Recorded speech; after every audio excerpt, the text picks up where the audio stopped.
ladies, gents and teddy bears. Welcome to Red Arrows Trading 2026 at RAF Waddington. We're in the Wave car park, and I've had to lower the tripod right down to its sort of first tier. In fact, it's hardly been extended, so we've got a bit of a lower elevated view. It is really brutal out here. I hope you're all good and well. Welcome to the Ted Coningsby channel. Before we have the Red Arrows, of course it is all potluck. We've got a Beechcraft Shadow here. There are other certain various aircraft that we could be seeing today, so anything else is a bonus, but of course we're here for the Red Arrows training for 2026. We've got 3 new Red Arrows to join the 2026 team. That hasn't been officially announced yet, so I can't give you any info on that, but what I can say is the remaining team that we have. But a farewell, really. A farewell and literally the best of luck to squadron leaders Tom Hansford and Graham Muscat, along with Flight Lieutenant Rich Walker, who will be on to their next tour or wherever it is they may be, but all the best to them. And it's certainly been a fantastic season for the Red Arrows, probably my favourite season of all time.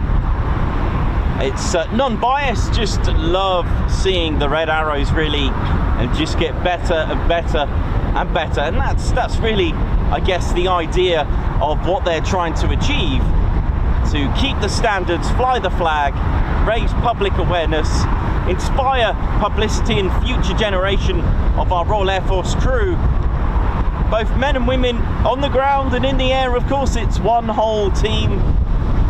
Goodness me, hope we're all good and still going up here. Unfortunately, I won't be able to show you any of my diagrams of the PT6 engine on this, but my word, it is awful up here. Oh, this is going to be a challenge, I'll tell you that.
What we got at the Red Arrows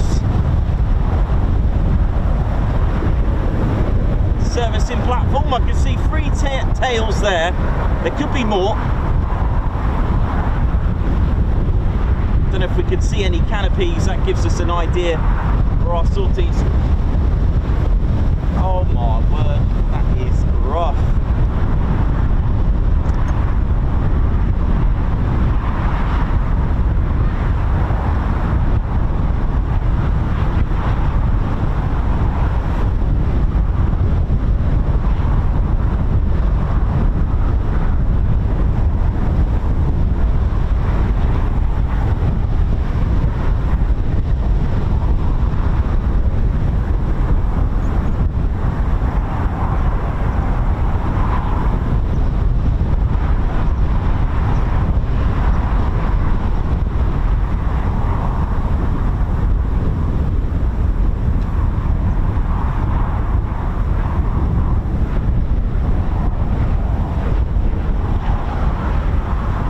So welcome to the home of the Red Arrows. Here we are, a legacy and a base. RAF Station Waddington has so much history, predating World War II, in fact, all the way to the First World War, 1916, with the Royal Flying Corps. And it has a rich history of firsts, being the first to operate the Manchester, the Vulcan, the Lancaster, in fact all Avro really, which is quite amazing to put that into perspective. The Vulcans took part in their only ever combat raid, the Black Buck raids of the Falklands in 1982, and it was RAF Waddington's Vulcans that set off on that amazing round trip of the Black Buck raids. I'm hanging on here for dear life at the minute, but it's all hopeful. Everything is hopeful today. We've had one movement, so we'll take that today. Welcome to the show. Welcome to the home of the Royal Air Force Aerobatics team.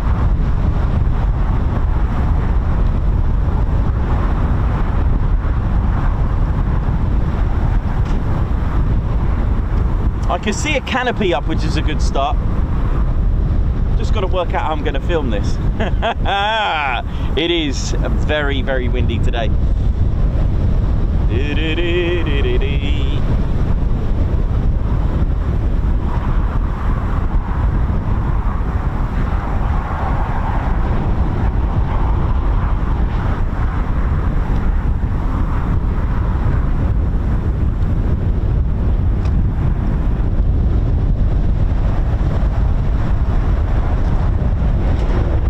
So windy that Ted hasn't even appeared on the screen yet. In fact, I don't even know if I can get you this. So here's our Red Arrows Hawk T1a, a beautiful little aircraft that the Red Arrows have converted to since 1979. And what makes it unique to a regular Hawk T1a, a trainer aircraft, it was a advanced training aircraft for men and women of the Royal Air Force. It is a two-seater. The student pilot sits at the front, and of course the qualified flying instructor sits at the back. But of course the Red Arrows use this today as their aerobatics aircraft, and it is a wonderful aerobatics aircraft. It can really maneuver and get into advanced tight formations, as well as the excitement of the synchro pair. It's very, very responsive. This is actually a T1a, and it's slightly different to a regular Hawk T1a.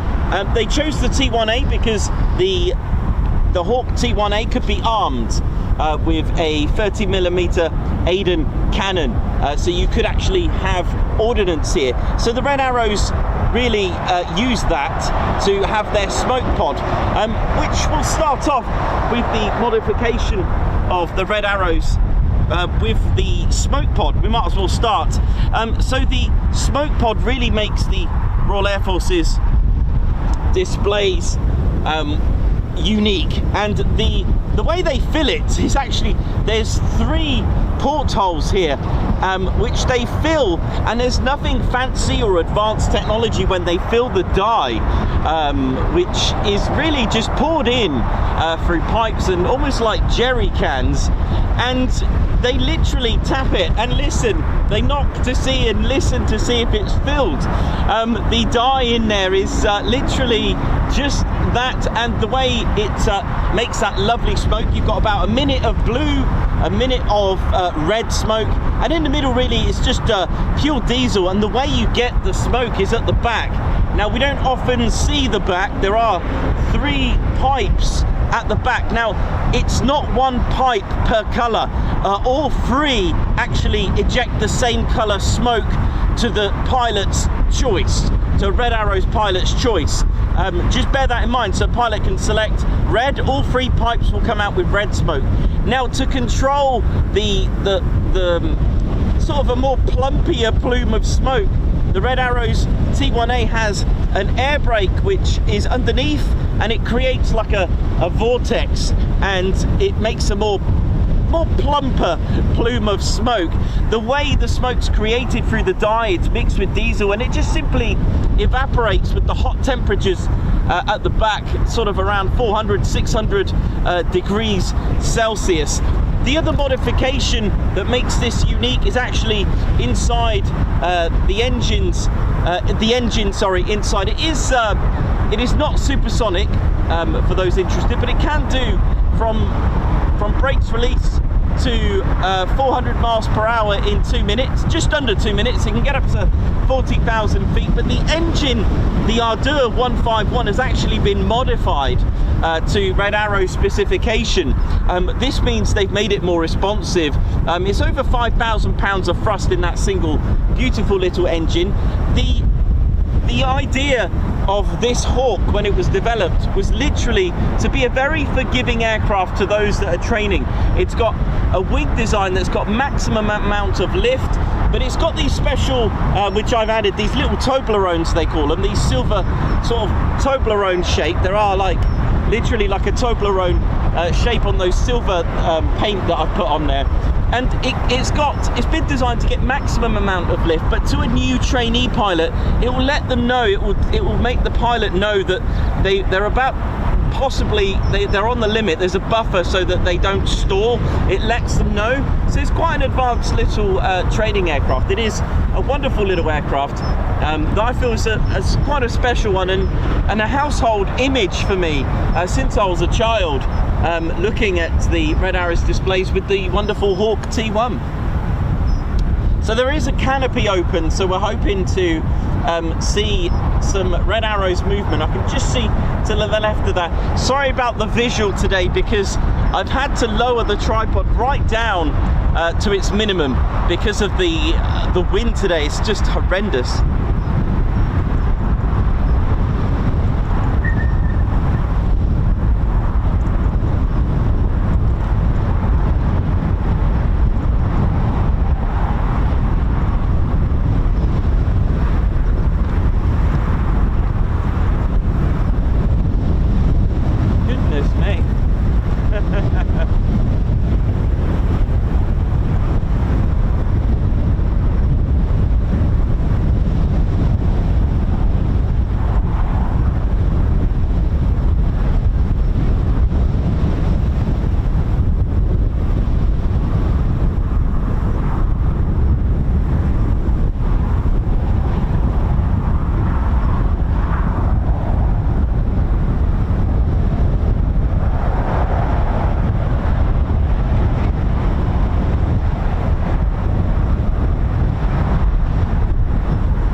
I don't think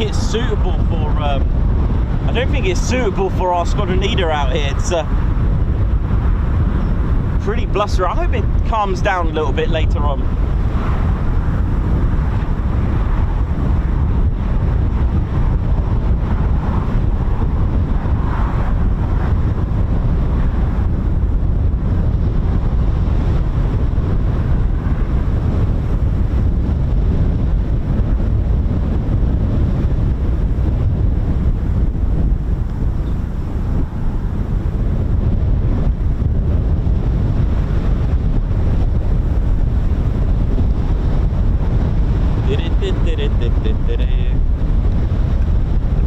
RAF Waddington here in Lincolnshire. Their station crest has the wonderful cathedral, the Lincoln's Cathedral in the clouds. It is home to ISTAR as well, which is the intelligence for the UK. The stands for Intelligence, Surveillance, Target Acquisition and Reconnaissance, ISTAR. But it's home to a number of units as well. Got number 8 squadron. Number 13 squadron, my apologies. 8 squadron have actually moved. 14 squadron, 31 squadron, 51 squadron. In fact, I'll give you a rundown of what they do. So 13 squadron here at Waddington, they remotely operate the Reaper aircraft, but it does have a replacement, the Reaper, which is the, as we know, the Protector. But 13 squadron formed at Gosport. And it was since 2012 that they were the first UK-based Reaper RPAS squadron. 14 squadron also operate here as well. They fly the Shadow R1, part of ISTAR. They formed in 1915 at Shoreham, and they reformed here at Waddington in 2016 with the Shadow R1. And sort of like the predecessor, the replacement for the Reaper, we have 31 squadron who fly the Protector RG Mark 1. It's an MQ-9B, and they formed in 1915 at Farnborough, and it was on the 11th of October 2023 that they reformed here to operate the Protector RG1 in 2023. Also got 51 squadron, the Goose, which they fly this rivet joint RC135. 51 squadron, Swift and Shaw, and they formed at Thetford in 1916. I believe it's a take on the Latin for goose. It sounded very similar to the Ascot that they were flying, or was it the Anson? Sorry, the Anson that they were flying, if I remember correctly.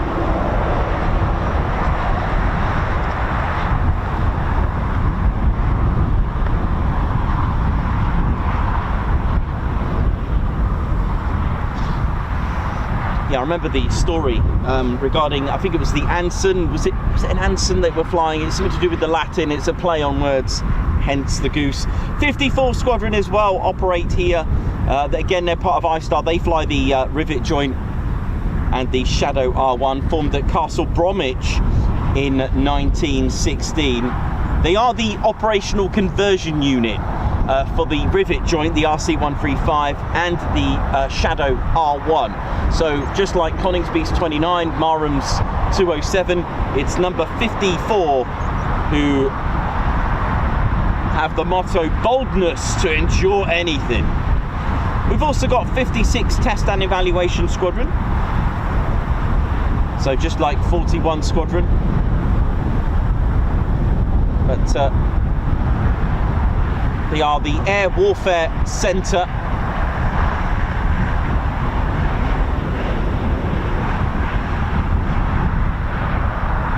They are a non-flying squadron. They hung up their fighter boots in 2008, taking on the role of Air C2 ISR Test and Evaluation Squadron. Also got 92 squadron as well. Either fight or die is their motto. They were flying the Spitfire, Lightning and Phantoms. Pilots Robert Stanford Tuck and Geoffrey Wellham both flew with the squadron as well. They formed in 1917 at London Colney as a scout fighter squadron, and in 2009 reformed as a training and tactics elements of the Air and Warfare Centre. Let's not forget 41 Squadron at Coningsby. Their HQ is here with the Air and Warfare Centre as well. Also got 616 Squadron, Royal Auxiliary Air Force. 7006 Squadron, Royal Auxiliary Air Force. 7010, 7630 Squadron, Royal Auxiliary Air Force. 2503 Squadron, Royal Auxiliary Air Force. Number 5 Police and Security ISTAR Squadron. 2 ISR, 3 ISR Squadron and the ISR Support Squadron, along with 71 Inspection and Repair Squadron. Also, units here are 54 Signals Unit, the Waddington's RAF Waddington Voluntary Band Air Battle Space Training Centre, Defence Warning and Reporting Flight, Mobile Meteorological Unit, the Joint Electronic Warfare Operational Support Centre, RAF Waddington Digital Support Flight, Air and Space Warfare Centre, Intelligence Reserve Wings, and of course the Royal Air Force Aerobatics team, the Red Arrows. Oh man, actually there's also 3 wings that are here, 1 ISR wing, also got number 2 Police and Security Wing, and of course the Display Air Wing as well.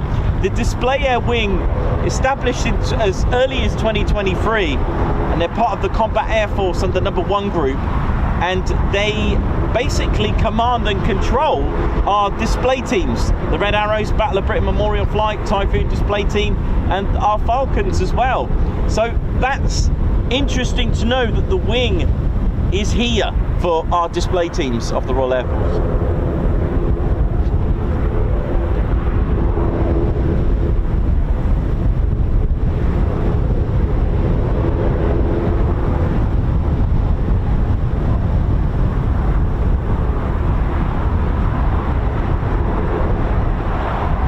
Mark Moody, thanks for that. Yes, that was it, the Latin.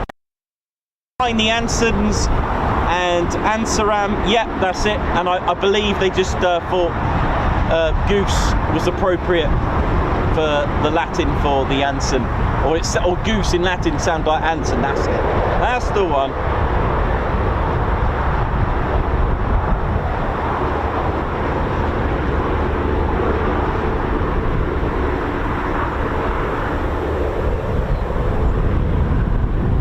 And once again, if you missed it, just a big shout out and a farewell and best of luck to 3 pilots of the Red Arrows who have completed their tours with the Red Arrows. Squadron leaders Tom Hansford and Graham Musket, along with Flight Lieutenant Rich Walker. All the best to them from all of us at the Ted Coningsby channel.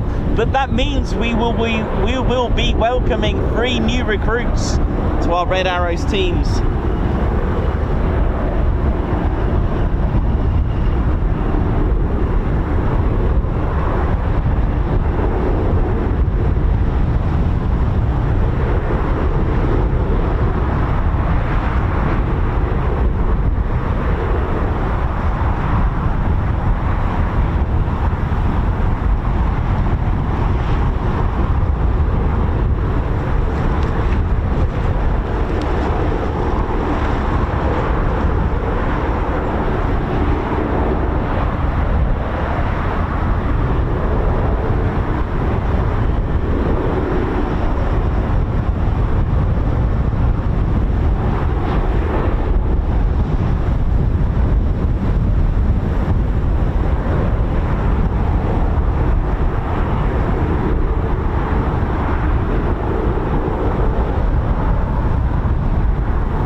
Someone's pretty excited, bless them. Aww.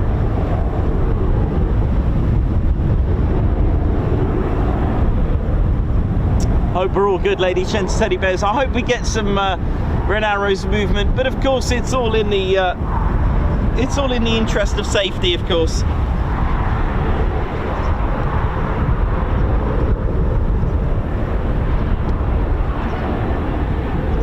I hope you... where did you see the Red Arrows this year? Where was it that you seen the Reds perform? Was it at Eastbourne? Was it at RAFAT? Was it at Cosford? Was it abroad? If you were fortunate enough to see the Red Arrows abroad, let us know in the chat room. Where did you see the Red Arrows? Let us know.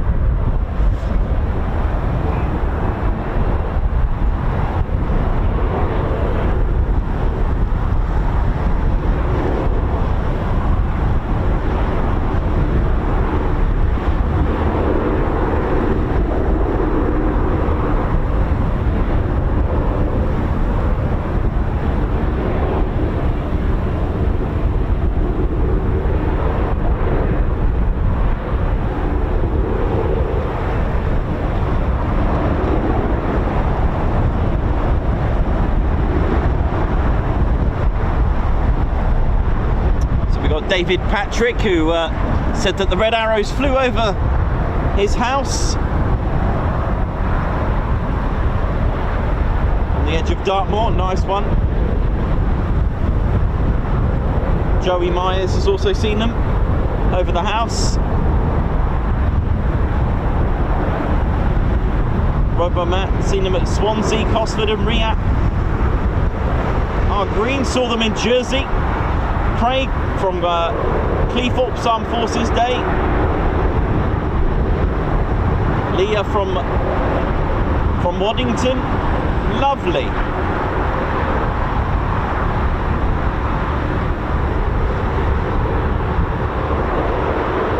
Thanks a lot, Boss Colombo. Thank you very much for that. Yeah, of course, this is I'm aiming to get a weekly fix of the Red Arrows with their training as best as I can. 555 Triple Nicks on at RAFAT with the Ted Coningsby crew. Lorenzo Lippi, how you doing? Oh, good. Babsar, easy answer. Wherever Ted was, I saw them. Love it. Chris White, Duxford. Graham Dicker, RAFAT, Cosford, Eastbourne, and a few times at Milden Hall. Stuart, RAFAT.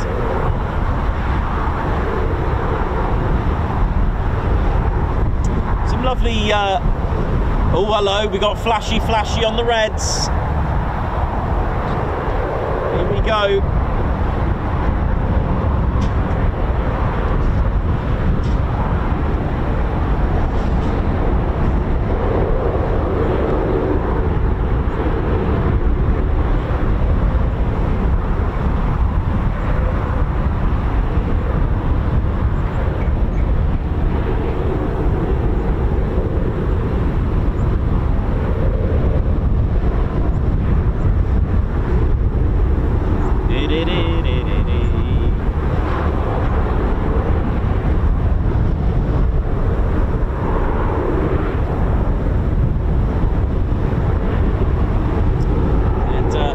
Mentioned earlier, there's so much history here at Waddington.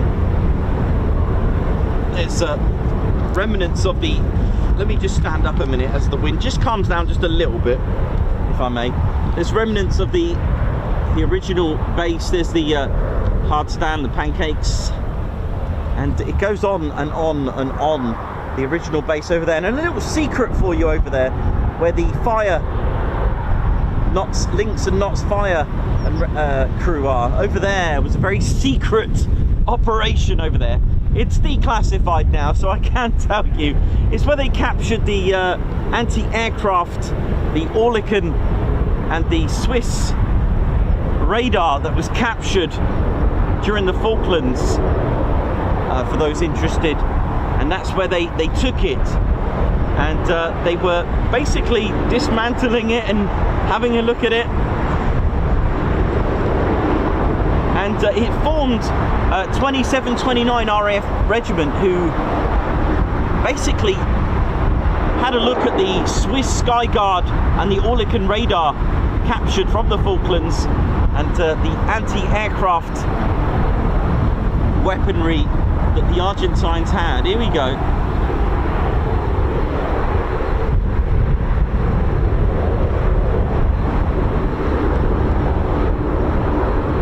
Just a Singleton. It looks like just a Singleton.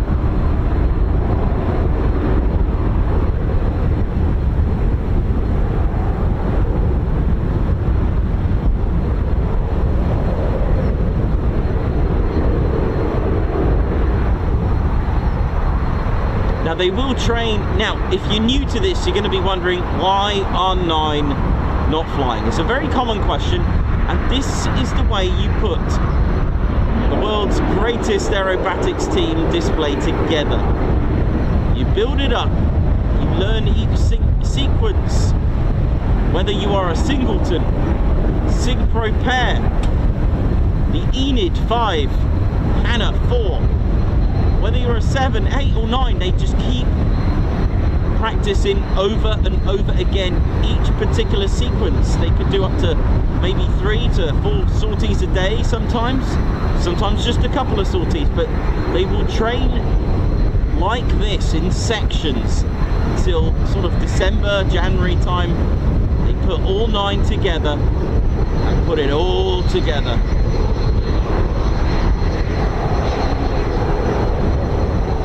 So do not panic, the Red Arrows are not a singleton. The Red Arrows solo display team, I don't think so, but there we go.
So we've had a red. Oh, hello, we've got something else as well. Let me just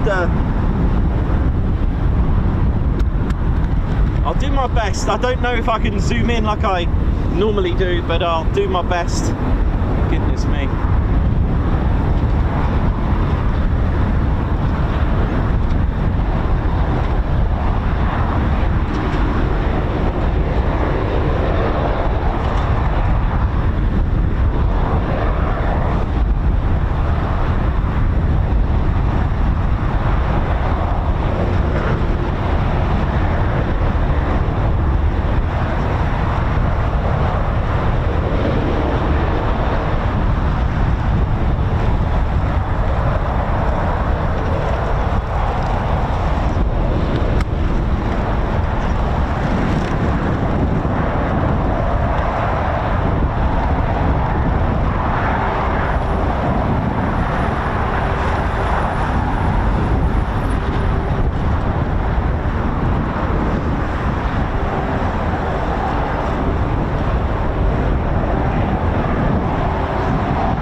My diagram today, unfortunately, but maybe if the wind calms down a little bit.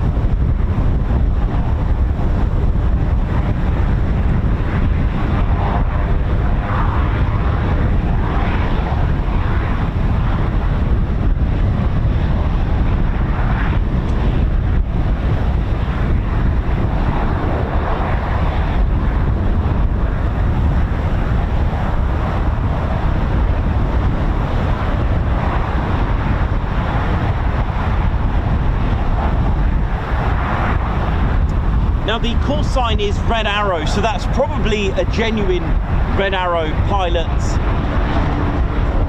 and possibly not a new one. I really don't know, but usually for training approaches as a singleton, they can use Vulcan.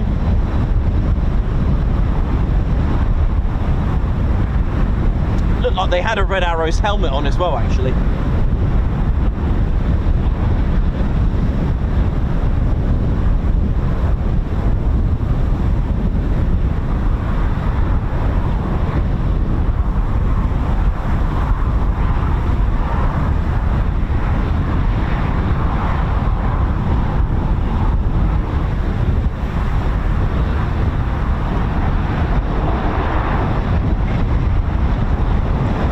So the A15 is the world's busiest truck highway, as you can see.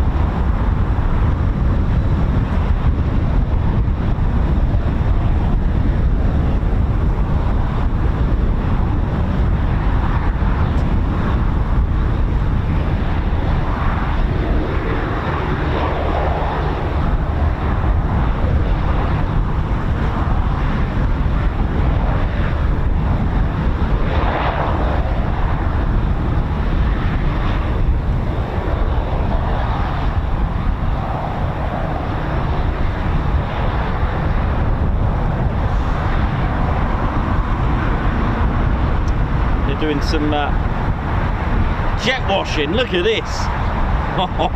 Washing the rivet joint. Yes.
Yeah, so someone's Bama fan in Oz. This is all due to the expansion program of World War II, while we have so many military airfields. In fact, Lincolnshire, with about 48 alone during the Second World War, had around an average of 7 miles. An average of 7 miles, airfield to airfield, RAF station to RAF station. Is it a base? Is it a station? Same thing, although traditionally during the Second World War, it is in fact station as the official name that you'd use. The other thing as well, the United States Army Air Forces had around about 150 in the UK, with 450 RAF bases as well. Now, with that in mind, you may notice, especially with our lost airfields, that the United States Army Air Force had numbers, and they did this for their own good reasons as well. One, you got to remember pronunciations. You all know how bad I am at pronouncing Arkansas. So there's also a a pronunciation. They used numbers to designate their station. So station 139 being Thorpe Abbotts, for example. And this again was for about 3 reasons. One was for pronunciation, but 2 for really more of a security reasons as well. It's one of the main things that they felt for security. They would hide the identity of the base, of the station, by giving it a number. And the other one was for more, what's the word I'm looking for, admin purposes, to make it accurate. Administrative is probably the right word.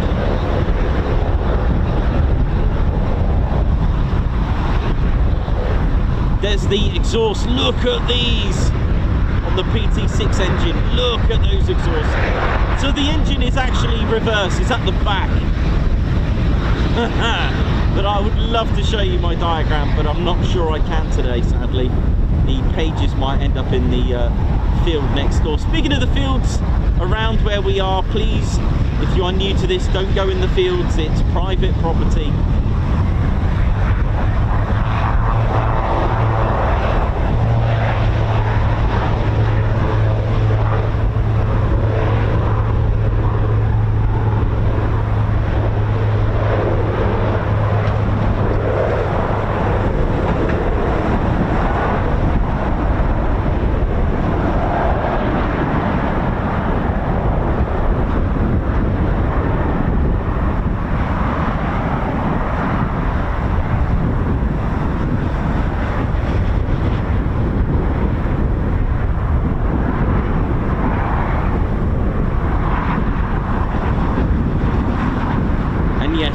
No, it's Arkansas, not Arkansas. But yeah, there you go. That's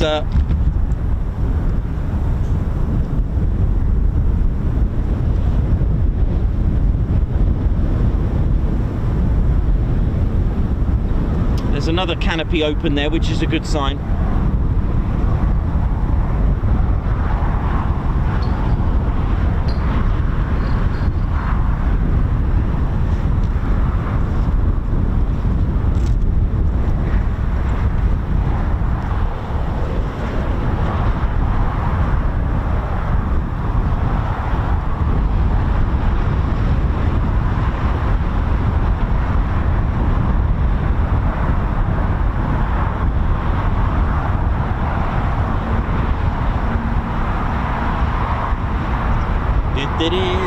It is. Yeah, we've got another. Was that another canopy open? I'm pretty sure it was.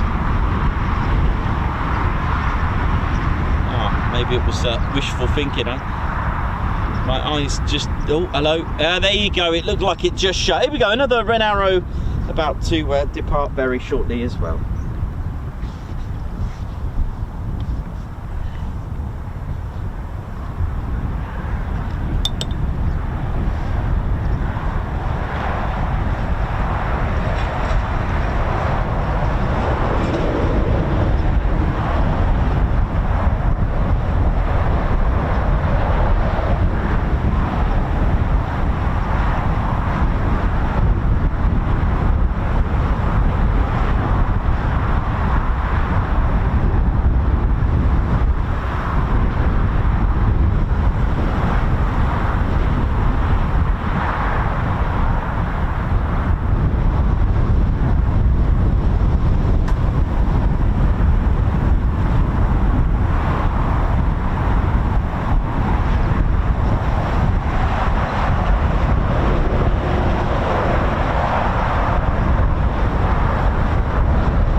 Ladies, sheds, teddy bears, hope we're all good. So the Red Arrows have been flying the Hawk T1 since 1979. They did establish, and I'll talk to you about the history a little bit later on, but it was this little beauty, this Tholen Nat Advanced Trainer, and the Red Arrows were technically yellow just for a short period of time.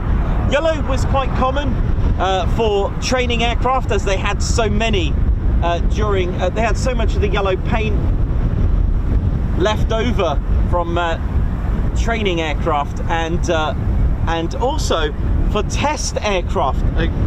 So when they were testing out prototypes, sometimes they'd paint them yellow, and they had so much paint left over.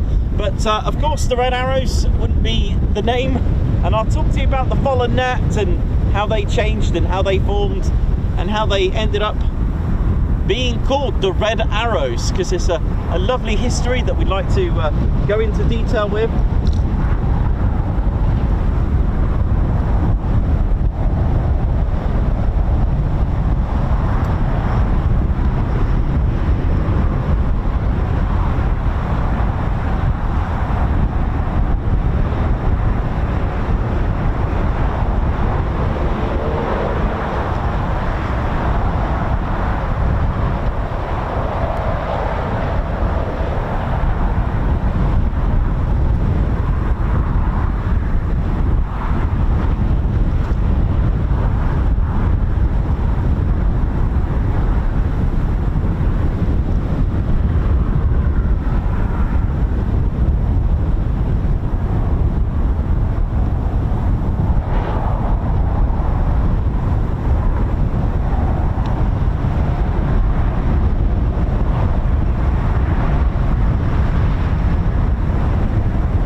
Wind pounding away. And Ted, you're right there, mate. So I'm just going to get Ted on quickly, bless him. He hasn't been on today.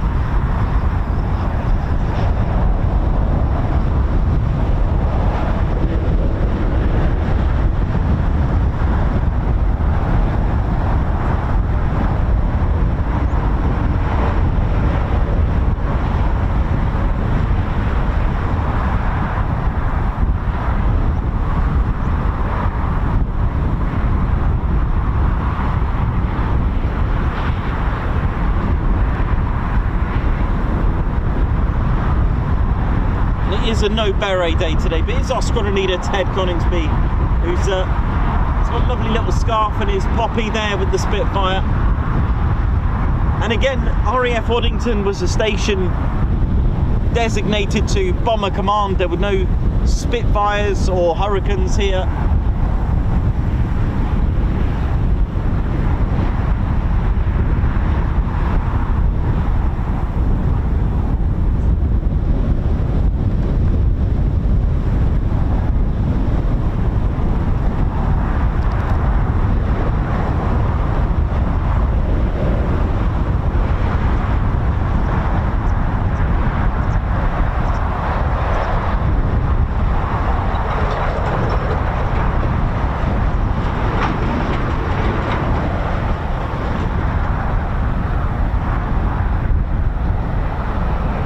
Canopy's just opened again, so maybe not.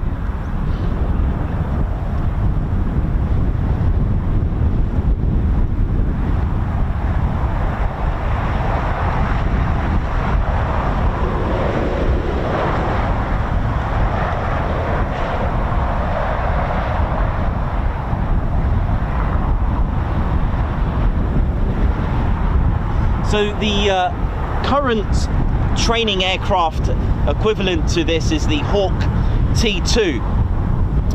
Now there is another training aircraft at RAF Valley, and that's the Texan, and the ones at RAF Leeming are exclusive to the Qatari Emirate Air Force, trained by our very own Royal Air Force qualified flying instructors. They are number 11 Qatari Emirate Air Force, and they're a designated Mark 167, which is like a Hawk T2.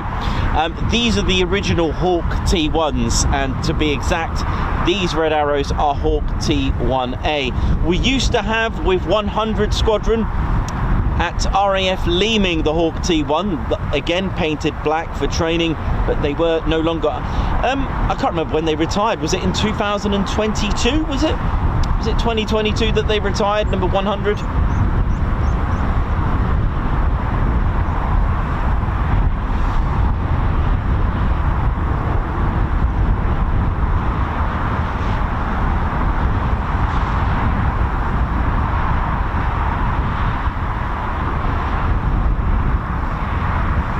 think it was March, I'd like to say the 31st of March 2022 when they retired. I just started to venture out to Leeming and discovered that they were in fact retiring. And I remember 2022 being the year, and I'm pretty sure it was March. I'd like to guess at the 31st of March, but there we go.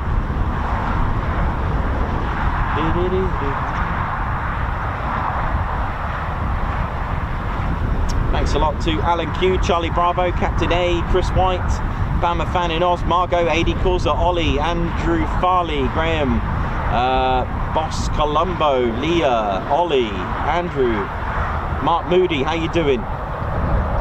Davey, how's it going as well? Oi oi to you. Williams, who else we got here? Alan Q, hope we're all good and well. Thanks a lot for joining us. Ellie J Approach, Captain A, oi oi.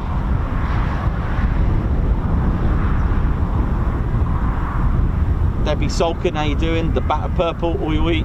Dave L, Mark Moody, hello to you. Butte Things, how's it going? Hope we're all good.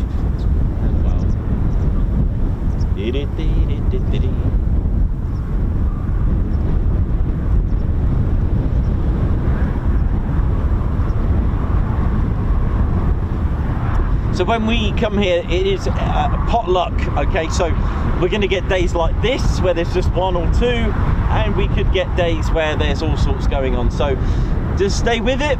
It is part of their training, whatever it is, whatever we see, this is all part of the 2026 training, whatever it is they're doing. So enjoy. Thanks a lot, Davey, for confirming at Leeming. Nice.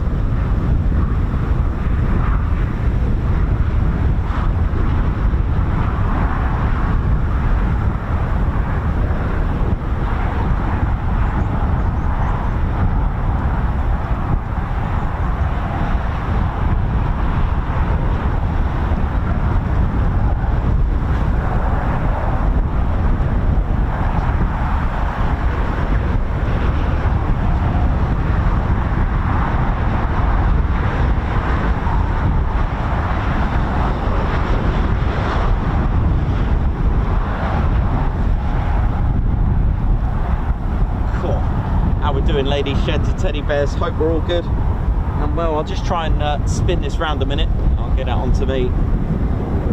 Let's have a look while we're waiting, eh? How we're doing? I am literally just it's quite funny because I'm on my I'm just sat down on the van here, but yeah, looking forward to this year and next year, of course. But what I mean, I'm looking forward to the whole 2026 process. I hope we're all good, ladies, gents, and teddy bears.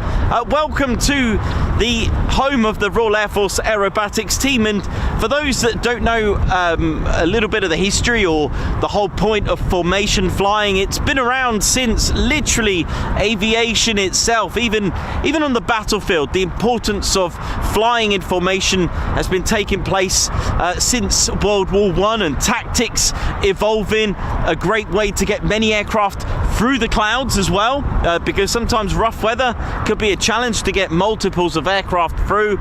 Taking off information is very effective and a way to get more aircraft up quickly.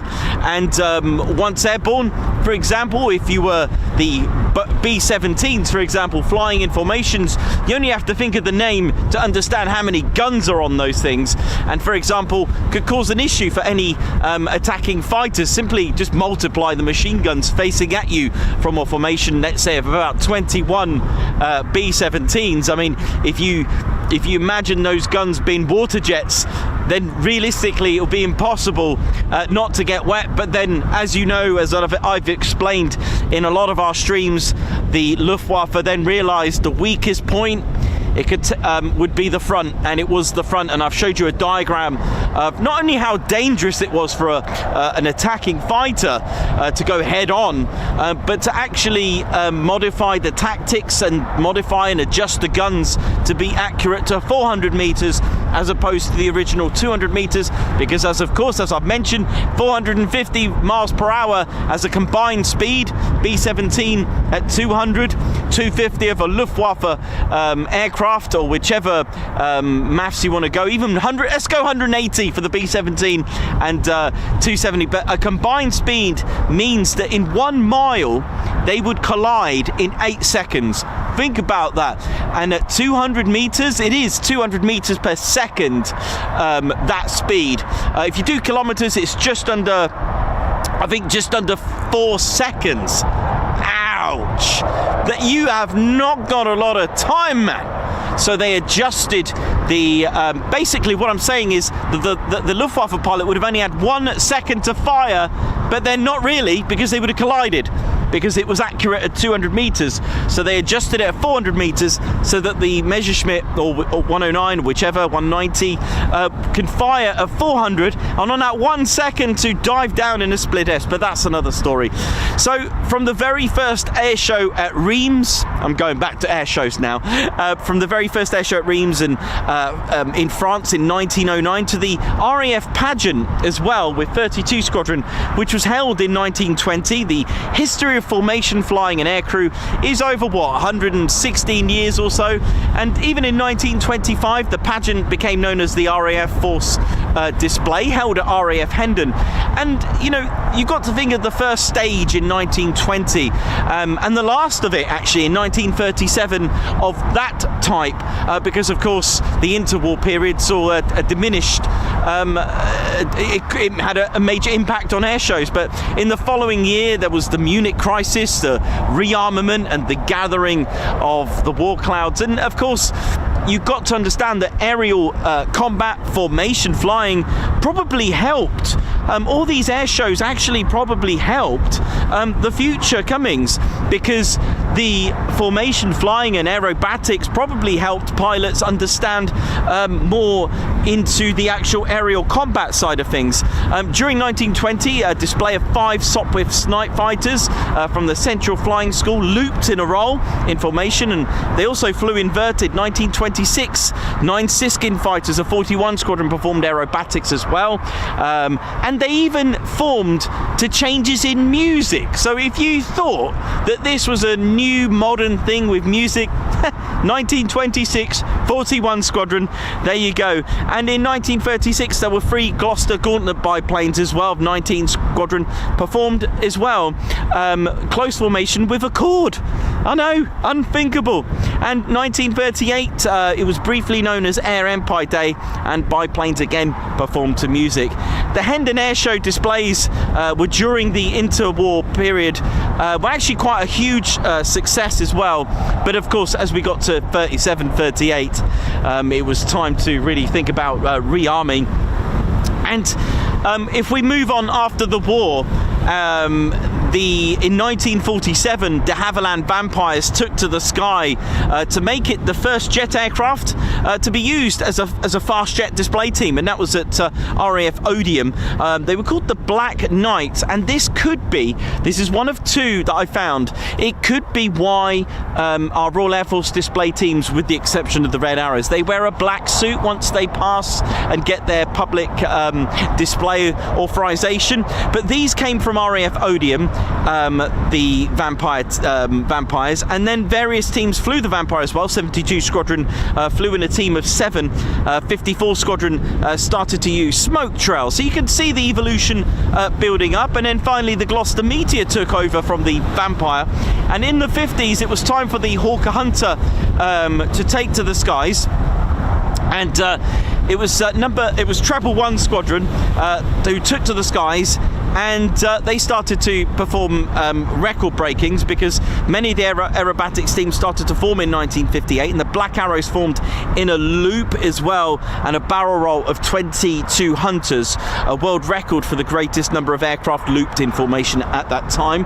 The Black Arrows were the premier team until 1961, until the Blue Diamonds of 92 Squadron continued their role. If you want to see a Blue Diamond Hawker Hunter livery, you can, not far away from here, Newark Air Museum, It is beautiful. Go and check that out, of the Blue Diamonds. Also, they flew a formation of 16 Hunters, and then what was around at the time were many RAF aerobatics teams. There was the Yellow Jacks, the Red Pelicans, and then something extraordinary happened as well.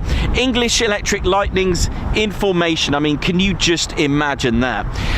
In the 1960s, I've actually got the English Electric Lightning. I've got a nice picture for you to have a look at. It's probably going to end up in the farmer's field at this rate, so I'm not going to be able to show you that one. But the Tigers of 74 Squadron were re-equipped with the legendary and the unique vertically aligned engines of the English Electric Lightning, and wowed the crowds with their 9 Lightnings in tight formation. 56 Squadron, the Firebirds as well, with the 9 red and silver Lightnings. I've got a photo of that, it's beautiful.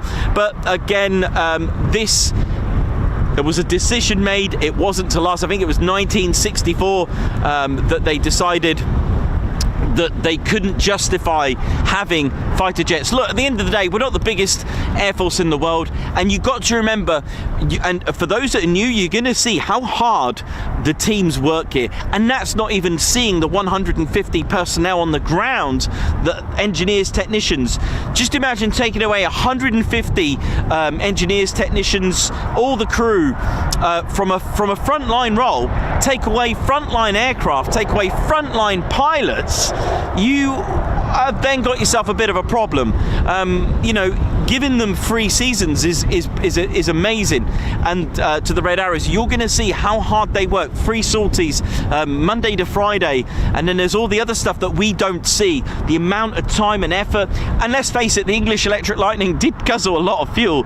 It was an end of an era, and it was coming. You can't really. I mean, if you took Typhoons out of Coningsby or Lossiemouth, you got to take the crew away with it as well. And these are our front line. But nevertheless, in 1964 at Little Rissington, it was the RAF decided that it was time to amalgamate all the display teams, and they took the name of the Red Pelicans, who were flying the BAC Jet Provost T-Mark 4s, and they took the Yellow Nats that were flying at RAF Valley, call sign Yellow Jacks, named after Flight Lieutenant Lee Jones's aircraft and call sign.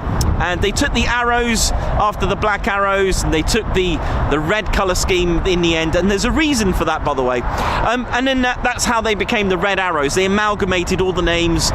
They were technically yellow first with the Yellow Jacks, but here's the thing. We really have a lot of grey skies in this country. Yellow didn't look too effective, so this is the reason why they chose red. And as we know them, they are officially called the Royal Air Force Aerobatics team, but they are called we call them the Red Arrows, and that is their pretty much their name. And they chose to paint the following nat red because they look better. And it was Flight Lieutenant Lee Jones who was the leader, the team leader for 7 nats at the time. There weren't a 9 at the time with the advanced trainer. And their first public display was actually at Biggin Hill. With their increasingly, because they became increasingly popular, they decided to up the team to 9 in mid-1966. And in 1979, they switched aircraft to the Hawk T1a, which is what they fly today. And the aircraft, like I showed you earlier today, I'll give you a little tour. It's beautiful training aircraft, dual-controlled with the Rolls-Royce engine, the Ardeur, but it's been tuned to specifics of the Red Arrows. It can climb to 40,000 feet, reach 400 miles per hour in 2 minutes. It can fly low level. But there we go. I mean, it's wonderful. It's a great aircraft and a lovely history that goes with it. And I'm hoping we're going to get more movement. Let's have a little look, see what else is going on over there.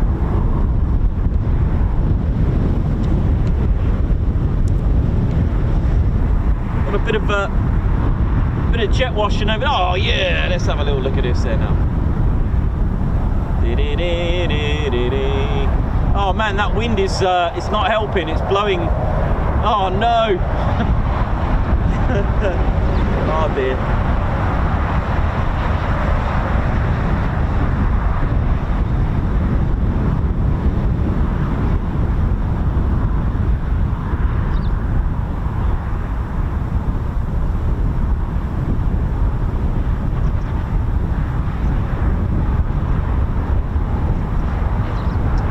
Mark Mooney, how you doing? Hope you're good.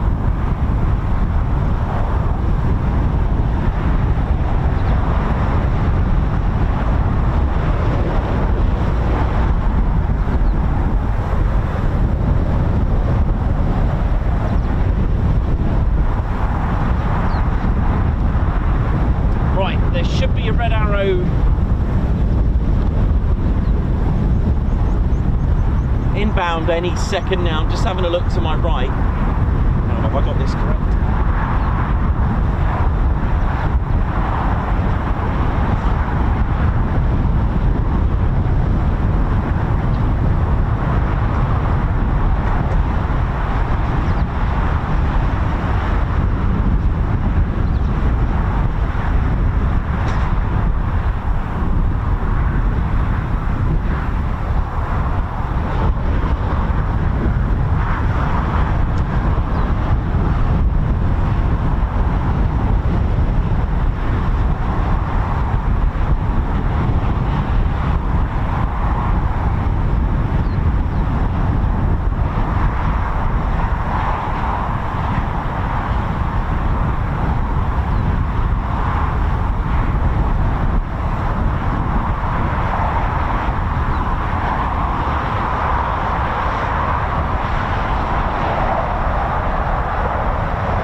say.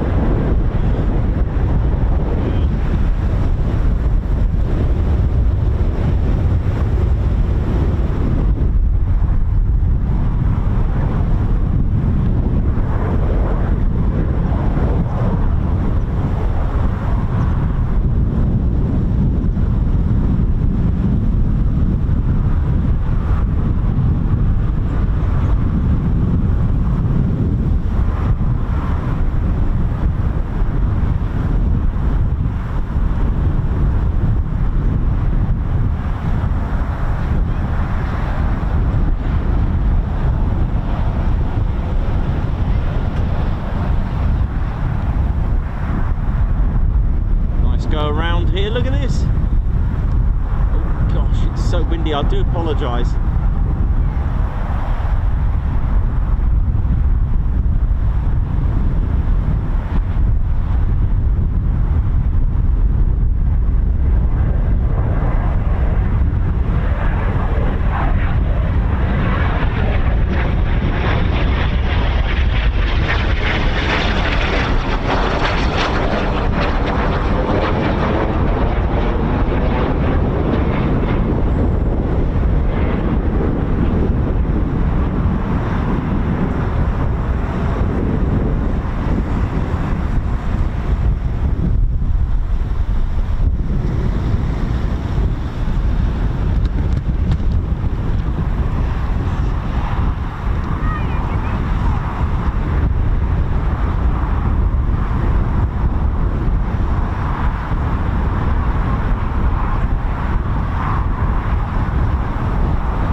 Some lovely light despite the winds.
God! We're now a lorry!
So most common, the glide path or the glide slope is a 3 degree. Now, as a general rule, it's about 315 feet per nautical mile, but there are aerodromes such as London City that's got a really steep glide slope at 5.6 degrees.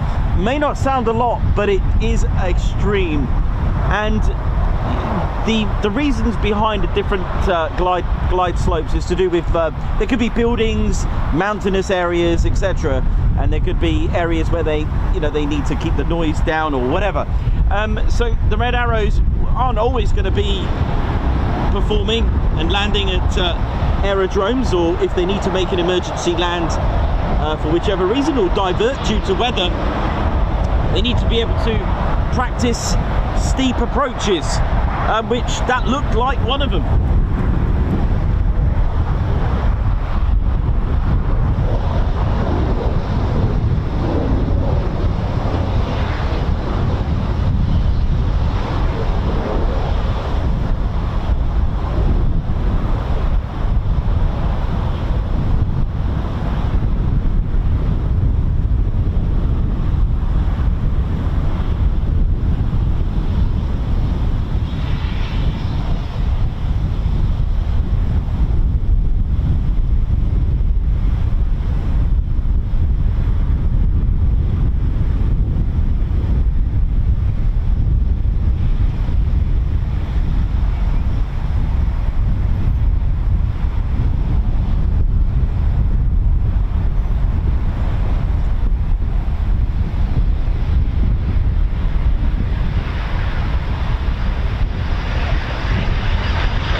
Go, that's our first Red Arrows movement of the day, our first sortie.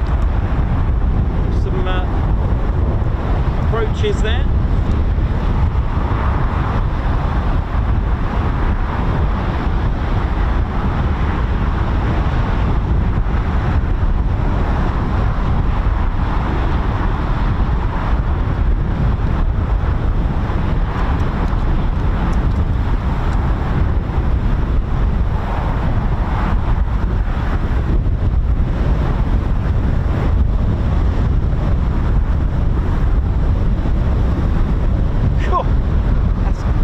Getting worse, the wind.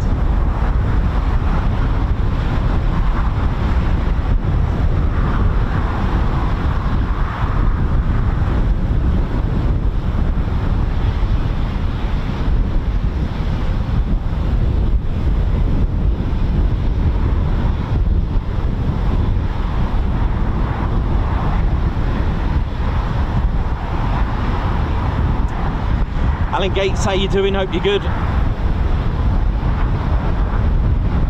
Well, and lots of our regulars. It is extremely windy today, but hey, it's doable. It is, you know, I'm able to get you a show at least, with a few little adjustments. So basically lowering the lowering the tripod literally right down to its bare minimum and just tying it down. Unfortunately, that's the best I can do.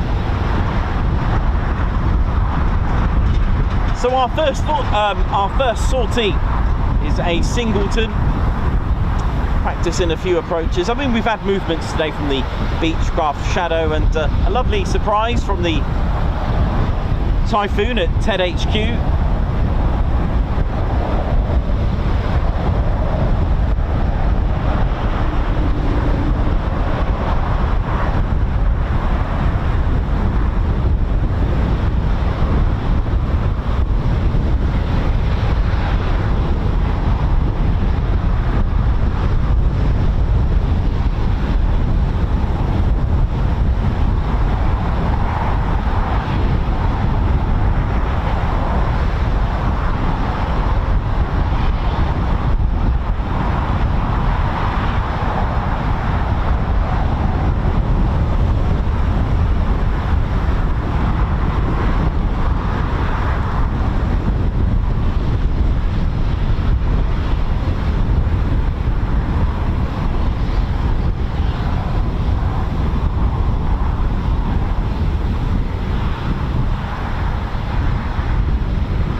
Right, there we go. That's our, like I said, our first Red Arrow sortie of the day. It's starting to get a bit grim.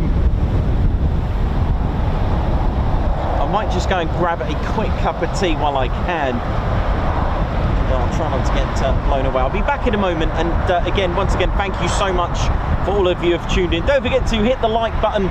Do give the stream a bit of a boost. Your in-stream checklist.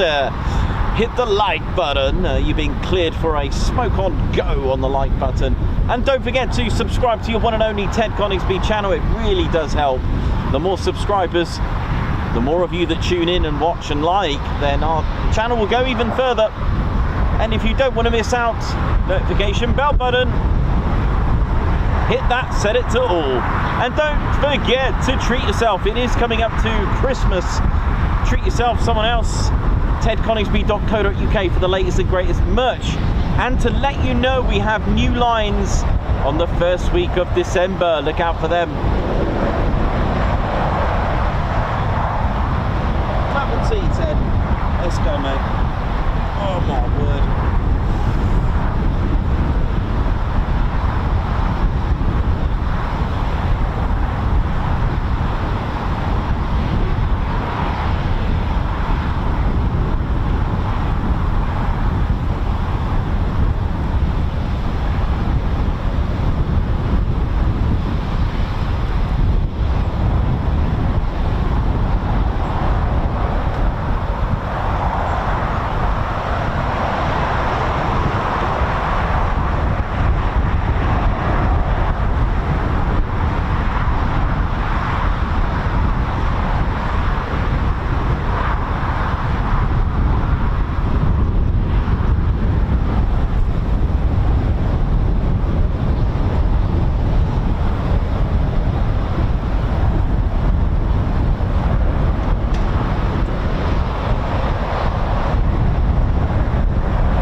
cup of tea, and I'll be back.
Doing, Red Ted? You alright, you little rascal? Hey, where you going? Oh, he's scarping. How you doing, Grand Crew Drew here? Hope we're all good. My name's Grand Crew Drew. Not a lot of people know about us with Grand Crew. That's right, I've been working on. Oh, goodness me. Tell you what, it's a bit walking mindy out here, to say the least. Not very good for my barnet, is it? Dear oh dear. Hope we're all good. Hope you're enjoying the show today.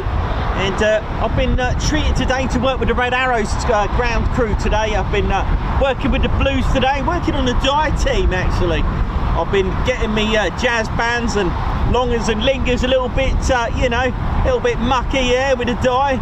But it's all for a good cause. How are we all doing anyway? I hope you're all good and well. And oh, what's that? Who was that? Thought I heard someone there. Who's this? All right, Red Ted, how you doing? I can see you. I can see you, mate. I can see you. Oh!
Good, ladies, gents, teddy bears. Now I can hear the Typhoon running in the background, so it's probably hot pitting, which is quite nice.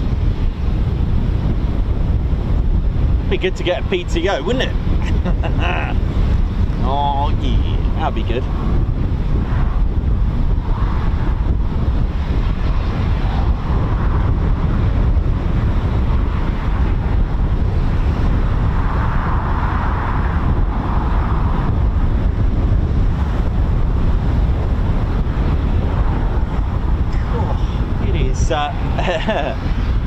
Fun one today. How we doing, ladies, gents, teddy bears? Welcome to the Ted Coningsby channel. For those who don't know, it is here that the Avro Lancaster, even the prototypes, were here. The first squadron number 44 Squadron, Kilo Mike, was the squadron markings, the first squadron to receive and operate, and it all happened here. Even before that, in 1940, with the 207 Squadron operating the first operational Avro Manchester as well. But of course, this is, you could say, Avro Manchester Mark III. That's what it was going to be, but it became, of course, the Avro Lancaster. And we spoke yesterday about the Avro Manchester and how it really caused issues with the engines and the failures of the Rolls-Royce Vulture engine. But it was here that BT 308 as well, with the third stabilizer, had a third fin, but that they did away with that, and the DG 595 as well, and then it became the Avro Manchester Mark III, but they renamed it to, of course, the Avro Lancaster. Christmas Eve, I believe, 1941, the delivery of the Lancaster arrived for 44. And eventually 97 Squadron had these as well at RAF Woodhall Spa, and went on the following year, 17th of April 1942, the first major daylight raid into Germany, known as the Augsburg raid, which I've given a full description of before. And it was the first time that the Luftwaffe had ever spotted a Lancaster, the first ever time. And it didn't go very well on the first stage. In fact, Squadron Leader John Nettleton, VC, was told to abort should the mission deteriorate and become a failure. But you know how it is, RAF, innit? He had that press on. The first 6 of his squadron, 44, over France, were met with some fierce JG2 Richthofen Jagdgeschwader number 2, who eventually ended up getting 1001 aerial victories, and Auser as well got his 100th. 4 of the Lancasters were lost, and they weren't even over Germany yet. It was a phenomenal raid, and about 10 minutes away was 97 Squadron, led by Squadron Leader John Sherwood, with 97 Squadron in his 2 lots of 3 Vic formation Lancasters as well, who were unmolested, not even spotted. But it turned out to be a very, very daring mission, which I've explained before.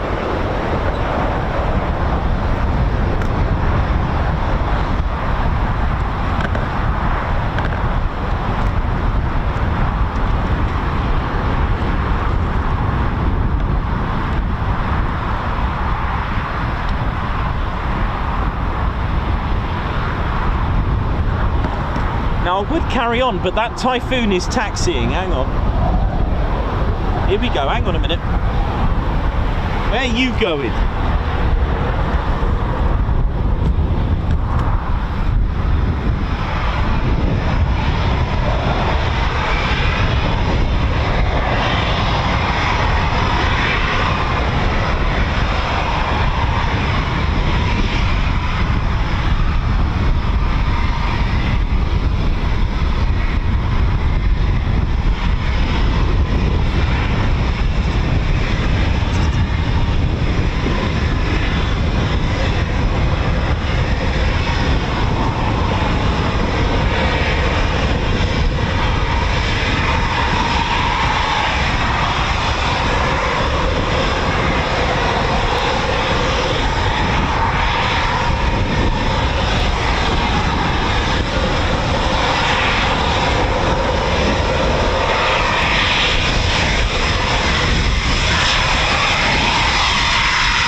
we doing, ladies, gents, teddy bears?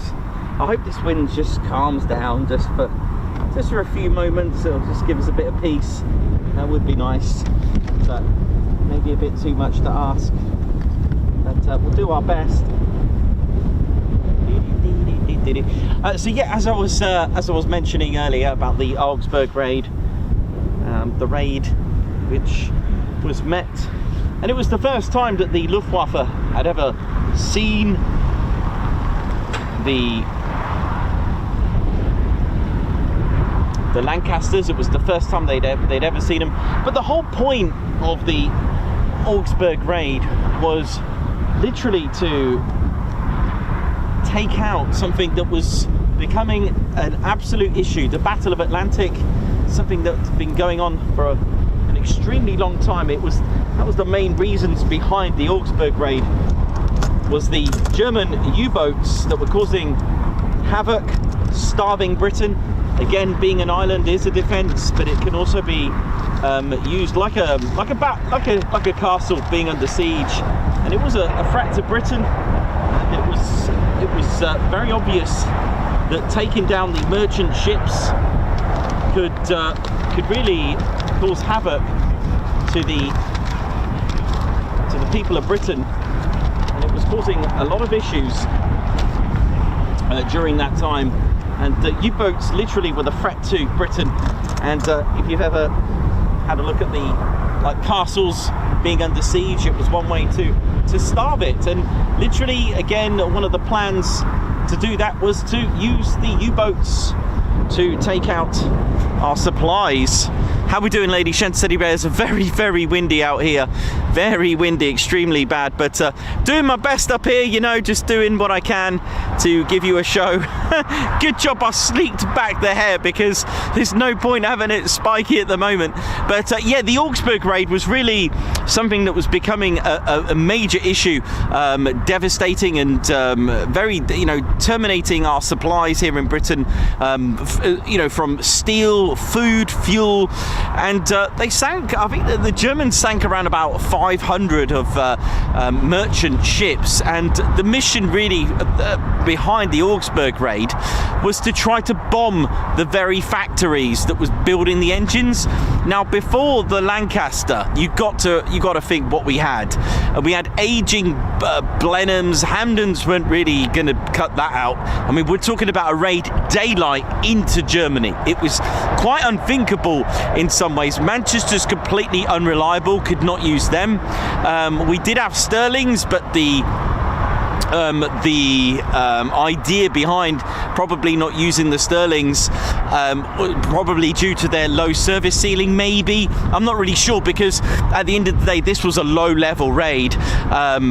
They needed something more powerful, something a bit more that could do the job. And the answer, Air Chief Marshal Harris went for the Lancaster. And it was, you know, it was the latest and greatest. The thing is, you know, they loved the Lancaster. It was, and let's face it, it was the most successful British RAF bomber. The mission was to bomb the diesel engine factory plant, the MAN diesel engine factory, and literally the idea was to bottleneck it, to take out the engine plants that were making these engines for the U-boats, so that we could be relieved out at sea.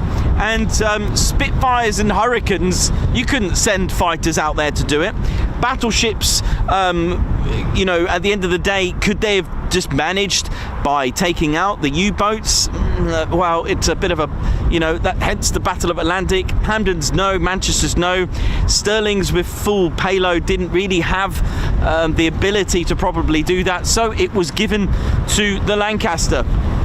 And it was going to be led by here with 44 Squadron with 6 Lancasters and 6 at RAF Woodhall.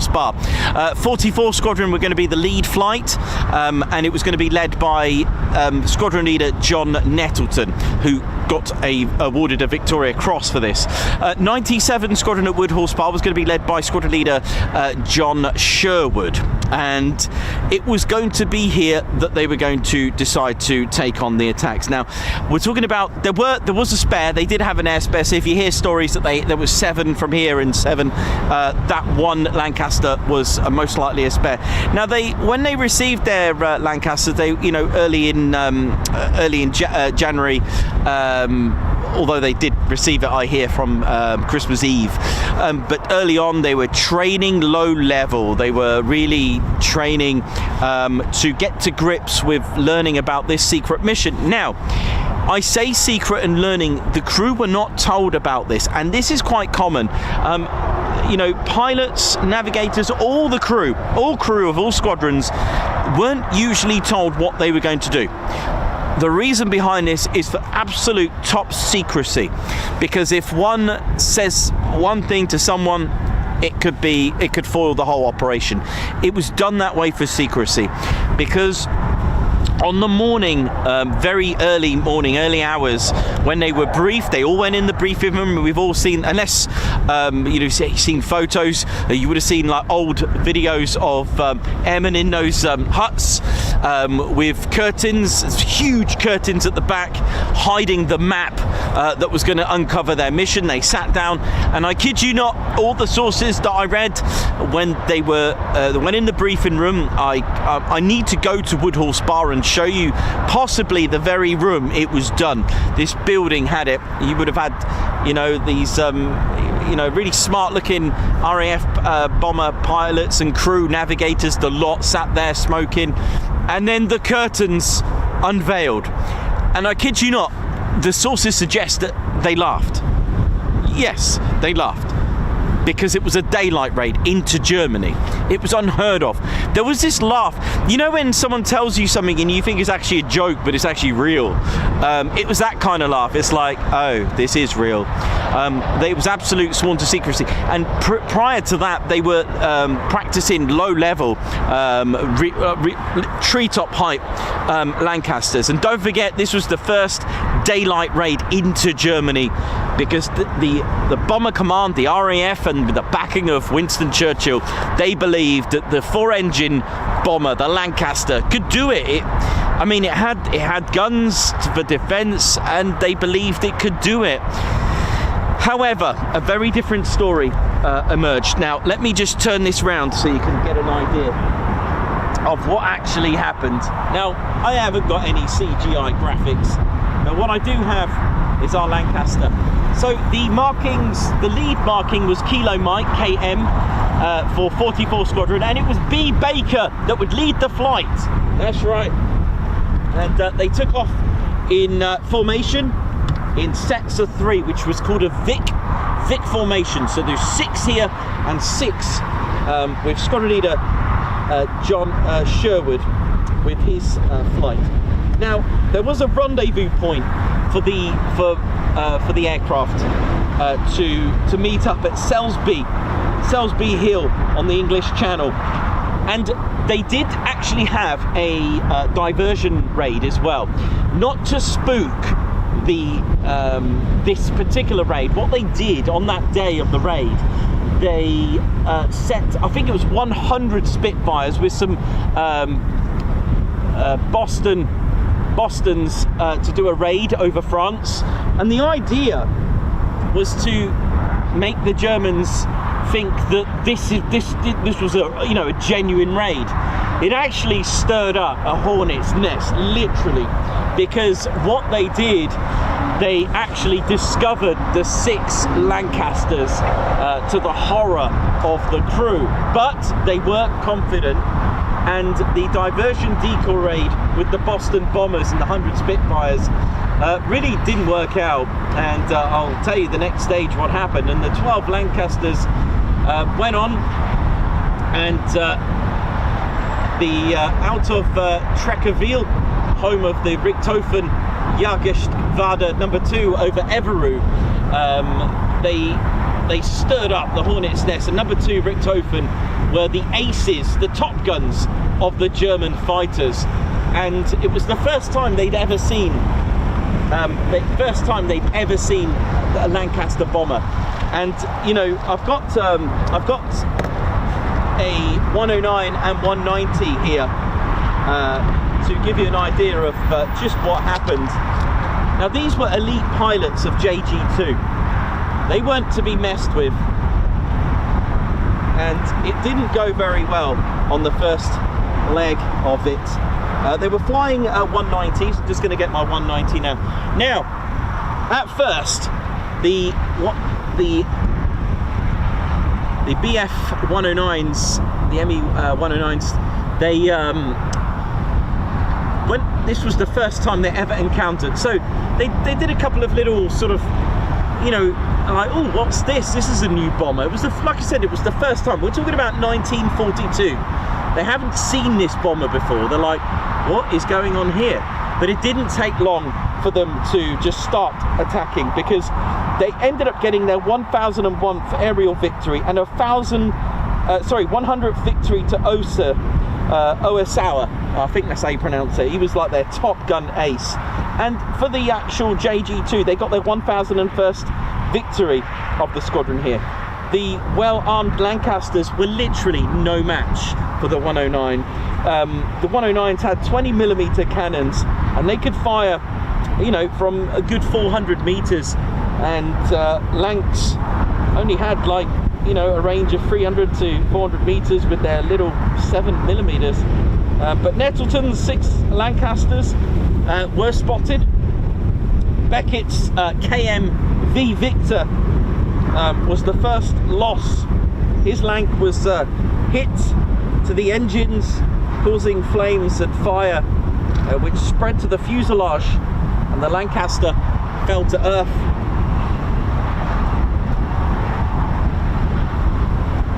In a torch. It was like a flames, and that was the first loss. It was KM-V fire. It disintegrated. All men were lost. All 7 gone. Next, Warrant Officer Crum, who got wounded and was badly bleeding, and his crew went to attend to him, and he kind of pushed them off and smiled, and the fuselage was falling apart by shells ripped by the 190s. And but the experienced Crum, he released his bombs and crash landed, and did a perfect belly landed. So Warrant Officer Crum had a lucky escape. Now Crum's men were running from from Crum's Lancaster to a farm, and ran off because they thought, oh, the bombs are going to go off.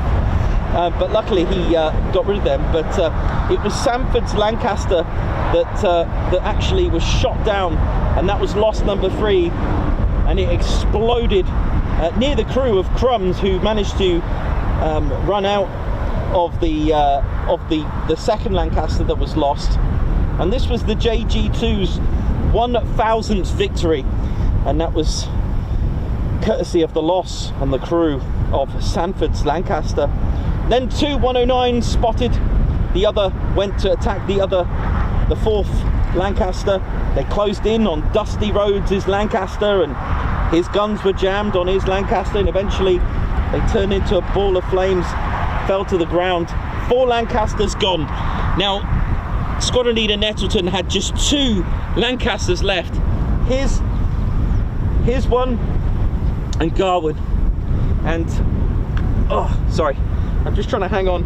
But Nettleton pressed on. So far, 21 killed in action.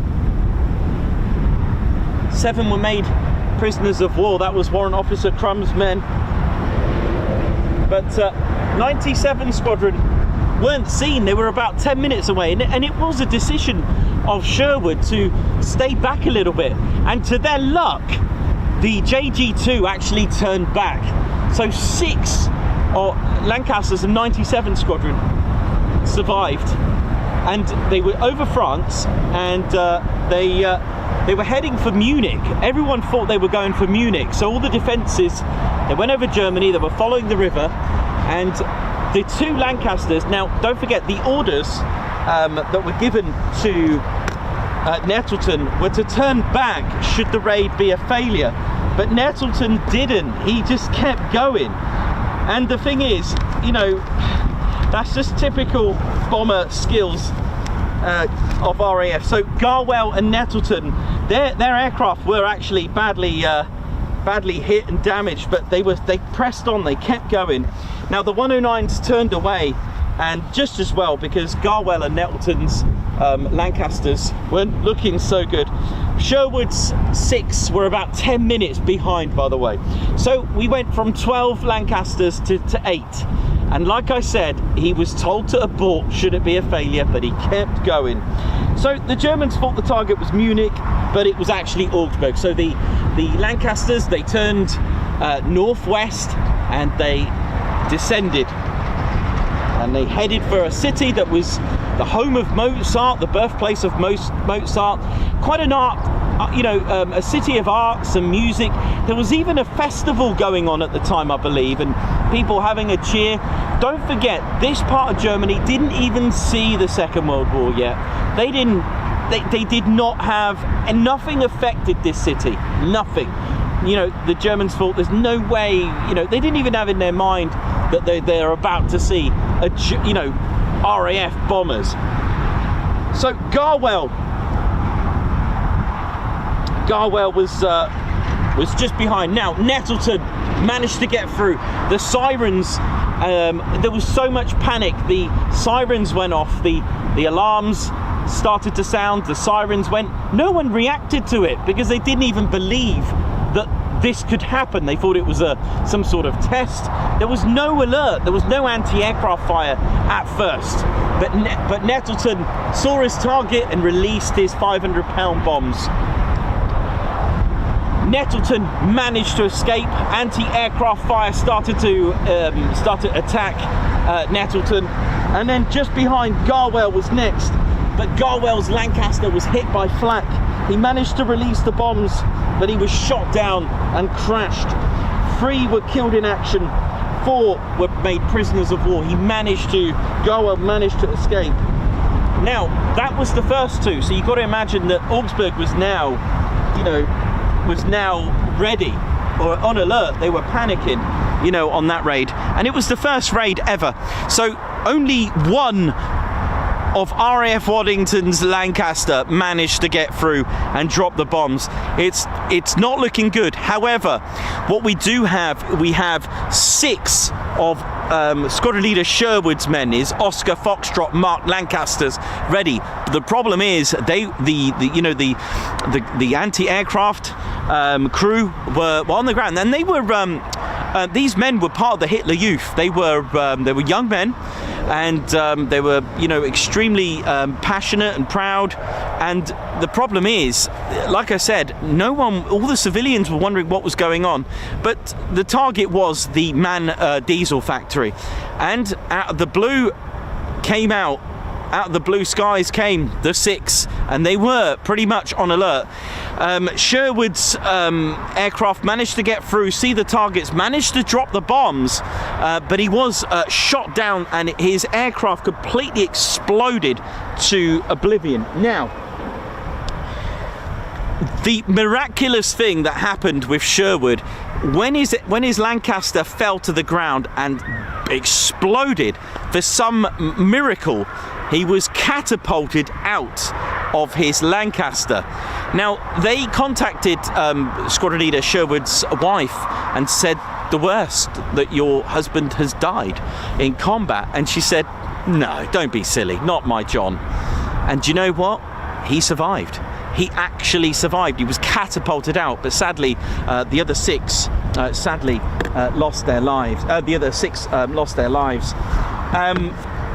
So they were down to 5, and the next one was Mycock, who managed to get through the anti-aircraft fire, but his aircraft was shot down. All 7 were killed in action. So that leaves another 4. They managed to hit their targets. Loss rate 58%, 7 shot down of the 12 aircraft that went through.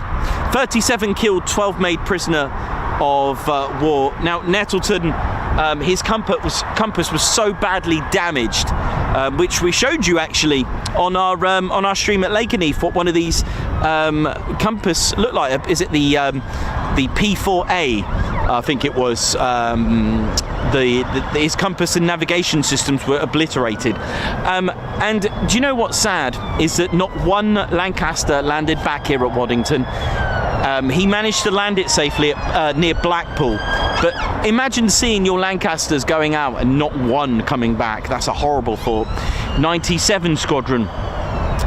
They managed to have 4 of theirs come back, but empty beds, and each man that perished is a mother's heartache. And that is the big thing to understand, the brotherhood as well that goes with that. The empty beds of the airmen when they get back from their mission, seeing their fellow colleagues' bed just completely empty with no laugh and cheer. It must be a horrible feeling. And one of the things that strikes me as well is seeing the media and the press with their cameras and microphones, and you know, they've just come back from combat. They've seen horrors, and how they kept so professional is beyond me. You know, I wouldn't put it past them if one of them didn't really sound too great with that. But there you go. But there we go. That's the Augsburg raid. Now, the results. Not great, not brilliant, didn't have the desired effect. However, there is something positive. It just showed that the RAF bombers could get through. And although it wasn't enough to have the Lancasters do the job, it really gave them that bit of inspiration to say, we still did it, we still got through. Not a great loss rate of 58%, and that was really the key to say, look, I don't think we should do daylight raids anymore. And they did eventually switch, not completely permanent, you know, but the majority of raids were done at night with the RAF.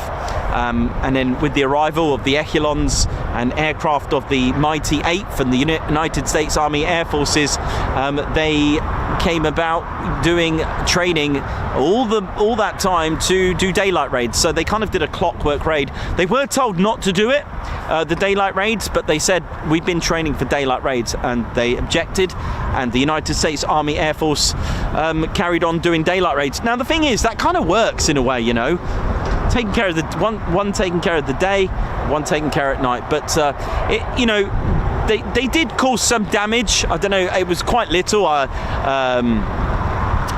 very little damage on the manned diesel factory, you know, and sadly some civilians did get killed in the raid as well. It's a horrible thing. It is a horrible thing, you know, on both sides, you know, and it just goes to show what is willing to do that. By the way, a question that I got asked by from someone the other day. Someone spotted some yellow circle inside. Someone asked me, what's the yellow circle inside the Lancaster? It was like by the seats. That was armoured plating. And you know, one of the pilots in 44 Squadron, I can't remember which one it was. It might have been Warrant Officer Crum, you know, I can't remember if it was. Was that an aircraft taxiing? All his crew were taking like metal sheets and metal plating because they thought, you know, 20mm cannon, you know, in the backside is going to hurt. So they were putting like armoured plating on their seats. And one of the pilots actually was, you know, he even said in a little video that I've seen, the legend that is John Curry, the legend. One of the pilots said, why am I always the last to think of these things? And he you know, the World War II, you know, the armoured helmets, those helmets, he ended up sitting on one. So he spent the whole mission rocking around. But you do what you got to do. Amazing. Right, I might have another cup of tea while we wait.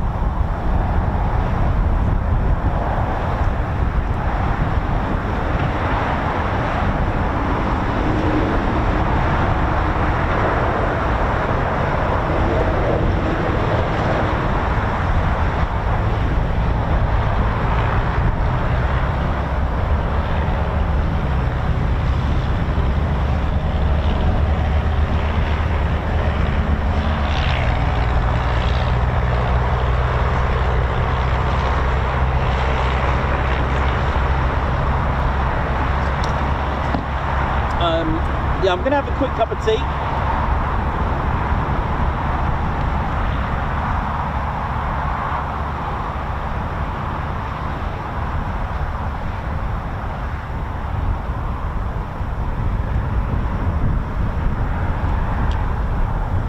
So yeah, Squadron Leader John Nettleton was awarded the Victoria Cross. Hello. Hiya. Chaps is over there, don't drink. I'll come down actually. I'm going to grab. How you doing? All right. Yeah, Yeah, good. that Typhoon was very unexpected. Lovely. I was filming the Red Arrow just Yeah. behind it. Was the I Typhoon. said, that's not a shadow. I said, no light, it's not a shadow.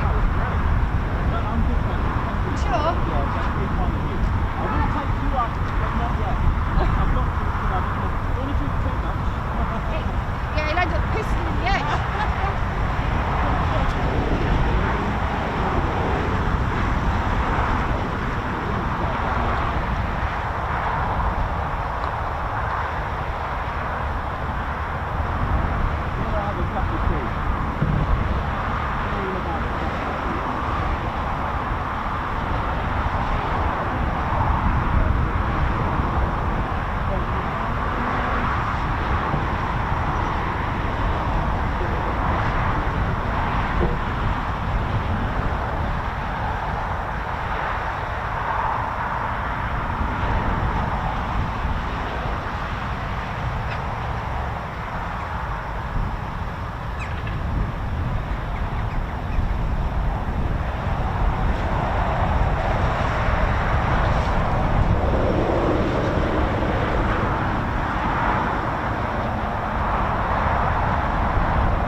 Tell you what,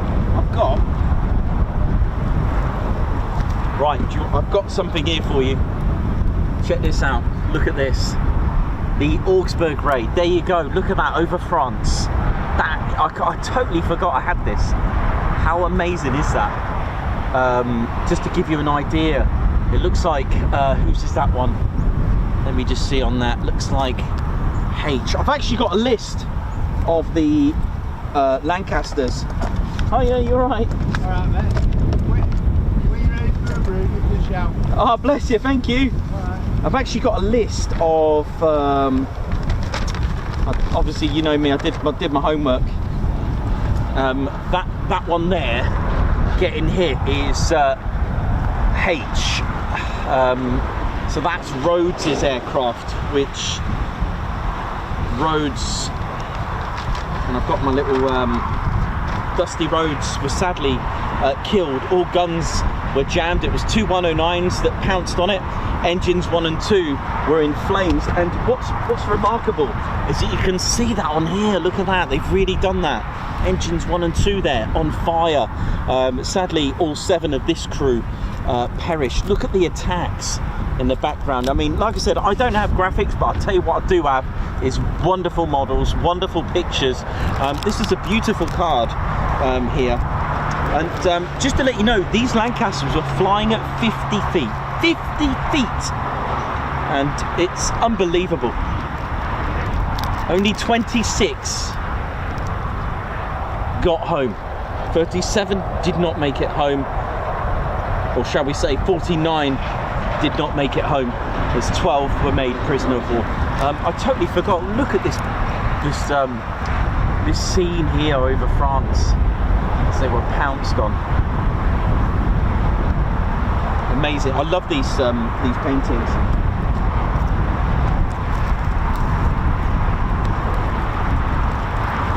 And earlier today I talked about the look at this.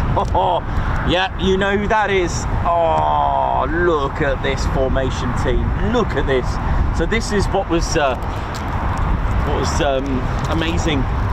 What was happening in the 60s.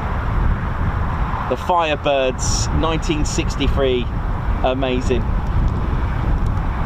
Actually, do you know what? Yeah, I was just about to say. I totally forgot to say that. Am I right in saying they operated out of Wattisham, the Firebirds? I think they were, because they were replaced by the eventually in QRA roles in the late 70s. It was time for the Phantoms to replace it. That is amazing. The other tactic that I was yeah, so when the likes of the B-17s started to appear, now then, the Luftwaffe were like, right, what have we got our hands on this time? And as I mentioned earlier in the stream, you've got to appreciate the tactics. There was no point. Do you know how many, don't forget the B-17s had self-sealing fuel tanks. I know, right, sounds science fiction, but yes, there were self-sealing fuel tanks. Amazing. With all the guns, like 10 to 13 guns, probably about maybe 10 facing the rear of a 109, for example. There's my 109 there. The problem is, it takes hundreds and hundreds and hundreds of bullets to actually take a B-17 down, unless you're extremely lucky and you manage to somehow get some of the engines, but the weakness is at the front, which is why the later models of B-17s ended up having guns underneath on the chin. Now, I want you to understand the dangers here for what the Luftwaffe actually did, because when you put this into perspective, you are talking about the dangers of actually going head to head. The Luftwaffe worked out that the weakness, sadly, was the pilot. Shoot into the cockpit. And it sounds completely morbid, but it was fact, and that is the tactic that they decided to do to take down bombers. There are risks, and I want you to understand these risks. If a bomber is going 180 miles per hour and the 109 is going 270, all right, this is just an example, okay? That's a combined speed of 450 miles per hour. Okay, what does that mean? If you are going head to head in 1 mile, in 8 seconds you will collide. If you do new money in just under 5 seconds, you will collide. This is, I'll round it off to 200 meters per second. I was being a bit accurate here. Which means in a quarter of a mile, in 2 seconds, you are going to, literally, you've only got 2 seconds left. Half a mile, 4 seconds, you're going to collide, all right? Now, the 109's cannons were accurate to 200 meters. They had to adjust them. Why? Well, 200 meters a second, in 1 second, and you fire before, you're not going to be accurate.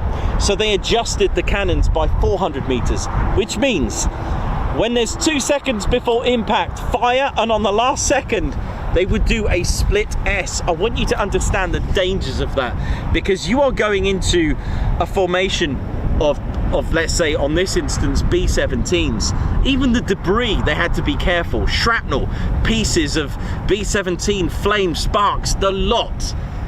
What if the pilot gets it wrong? It was an extremely dangerous tactic.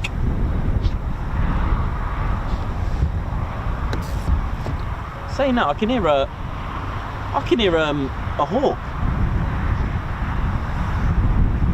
And there's a bit of flashy going on. Oh yeah.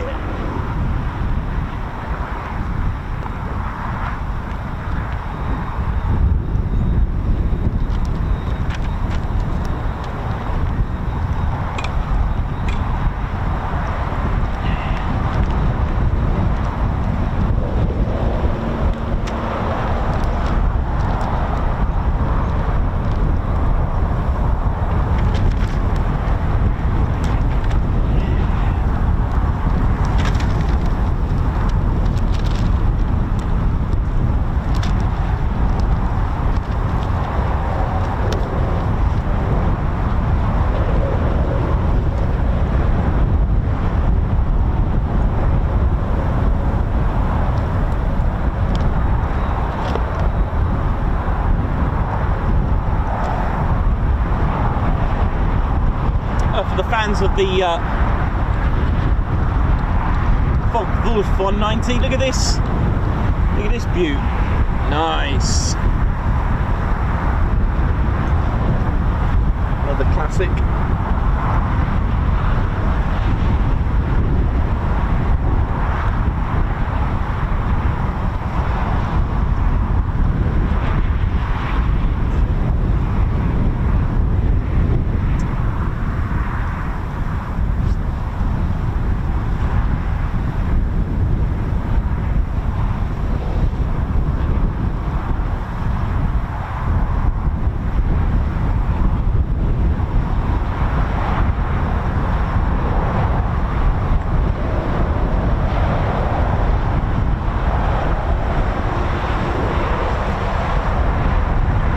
There were many Lancaster squadrons here.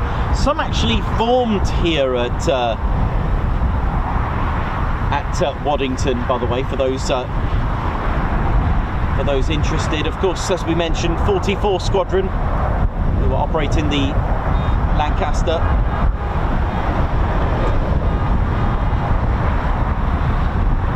Even 97 Squadron were also here with the Avro Manchester, by the way. Not a Lancaster, but the Avro Manchester. We had 9 Squadron here operating the Vickers Wellington, and then they switched to the Lancaster 1 and 3. 142 Squadron was also present here with the Ferry Battle before moving to Binbrook. 207 Squadron, of course, operating the very first to operate the Manchester, 1st of November 1940. 420 Squadron, Royal Canadian Air Force. 463 were here. 467 Royal Australian Air Force were also present here, 13th of November 1943, with the Lancasters Marks 1 and 3. They moved to Metheringham, and also 617 Squadron were also here as well. Looks like we've got another Singleton coming up.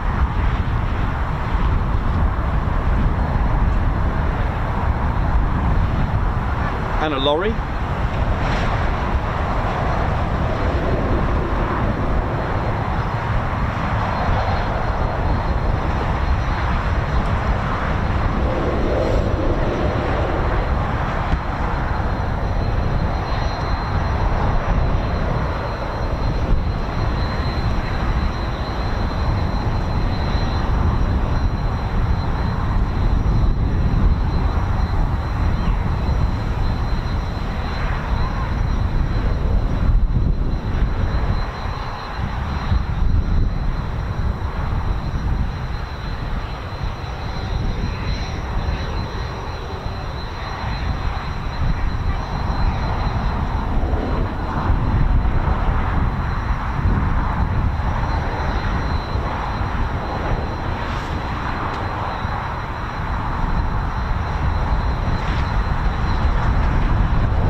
Here we go. Right, let me just attempt to grab the camera and see if the wind's all right here.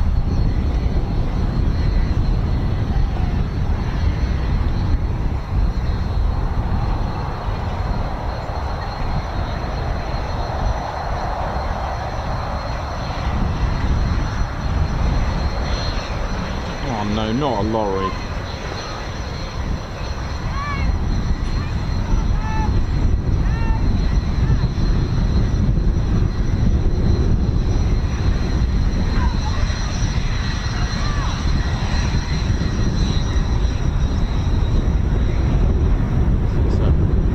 Red Arrows helmet, isn't it? I'm sure it is.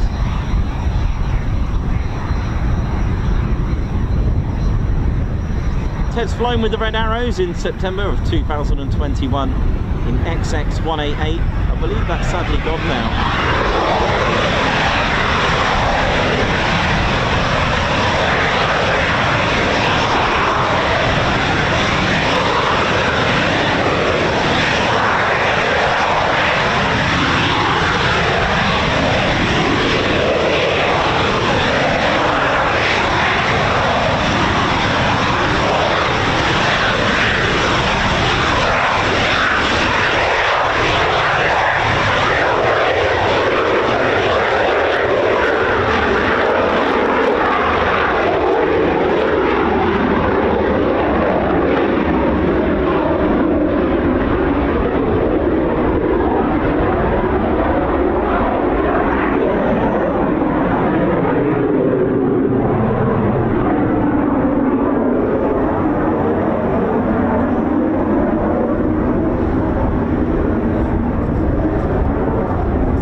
Gleam there. Oh yeah, love that.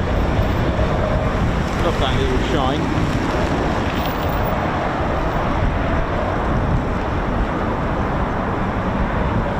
I'll just let that go there for a minute.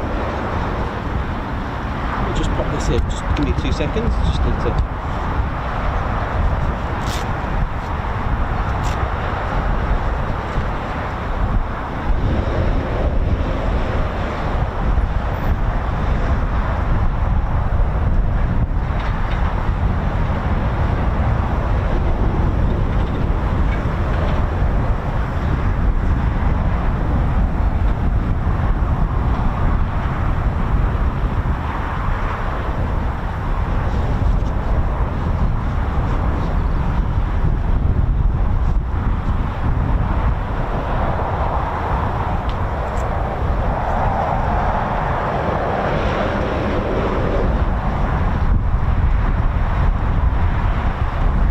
Okay, here we go. It's coming back round. It's high and dry. I wonder if it's going to do any steep approaches.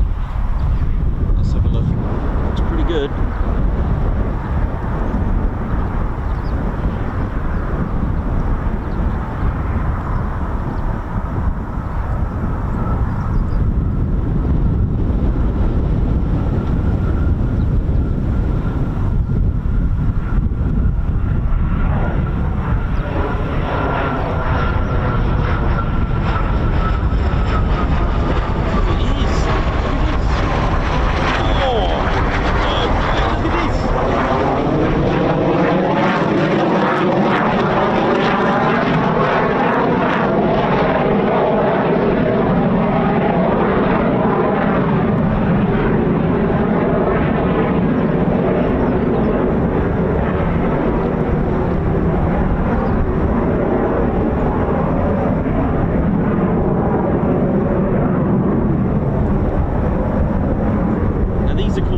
Approaches, as I mentioned, not all aerodromes have a glide slope of 3 degrees. Some have very steep glide slopes for various reasons. If they've got buildings, structures, voids, you know, anywhere that they have to have the approach at a steeper angle than 3 degrees. The Red Arrows pilots may encounter aerodromes for whether to land there or whether it's an emergency or a diversion for weather, anything like that. They do need to learn steep approaches,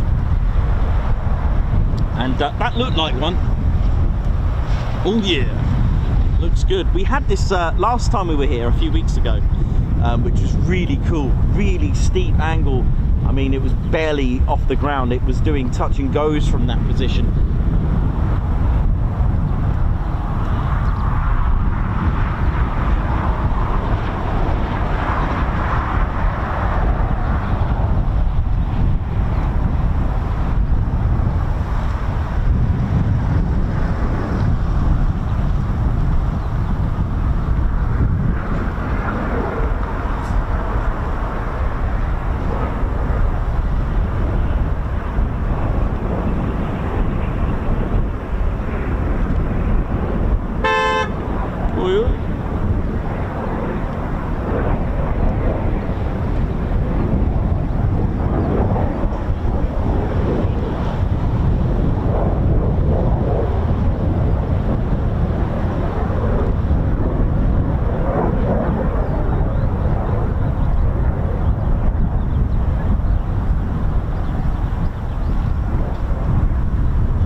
Okay, so it's just coming back round.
Ladies and teddy bears, this is on my phone. Look at this, is number 2. Hang on, I recognise that. Oh my goodness me, it's Matt Brighty. Red 2, Flight Lieutenant Matt Brighty. No way, congratulations Brighty. I've just been sent that. I've also got Christopher Dean, Red 3 as well. He's new on exchange with the United States Navy. Chris flew with F-18s. Wow, born in Reading, Berkshire. Oh my goodness me, that's pretty cool. So Red 10, then let's have a look at you. Oh wow, I've got the whole. Sorry, I'm actually looking at the official. So it is Squadron Leader Stuart Roberts as Red 10. Wow, I'm just having a look now. Sorry about that. I'm like all over the place. Just I've got. Oh wow, congratulations to Flight Lieutenant Matt Brighty, and Matt Brighty has flown Ted. Yay! How cool is that? Right, we'll need to go and to sort of charge the mags up a little bit. Let me see where that red arrow's gone.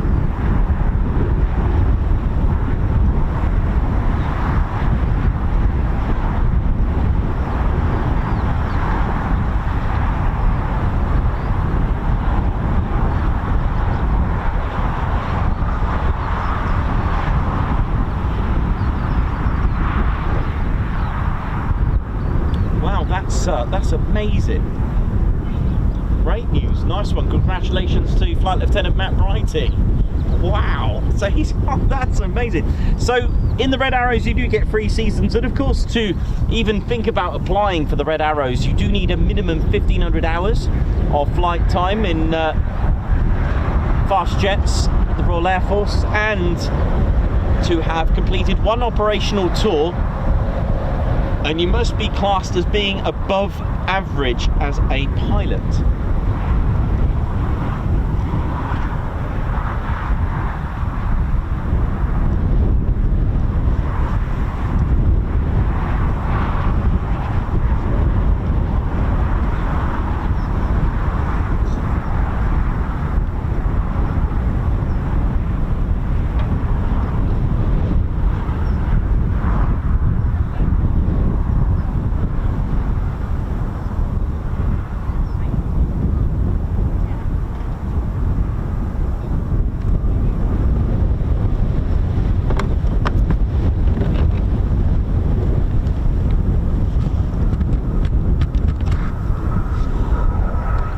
Look at this, look at this.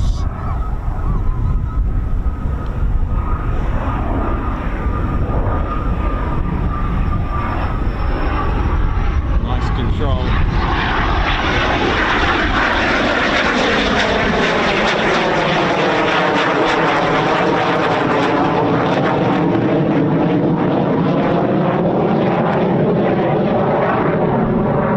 Well, I am absolutely so happy for Brighty. Wow, that's way to go, man. Nice one. And it's nice because we've been following Brighty for ages, and it's with Brighty that we raised £15,000 for his chosen charity, the Head Up charity in 2023. So that is just phenomenal. Well done, Brighty, well done.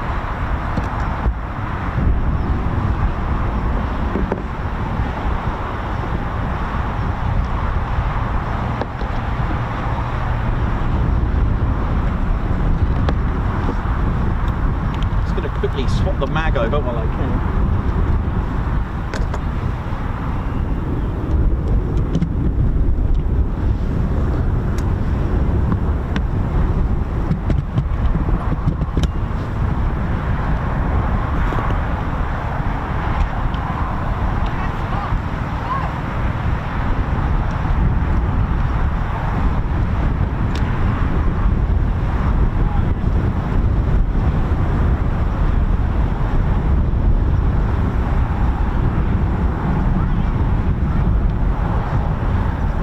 Send him a little message as well to say congratulations.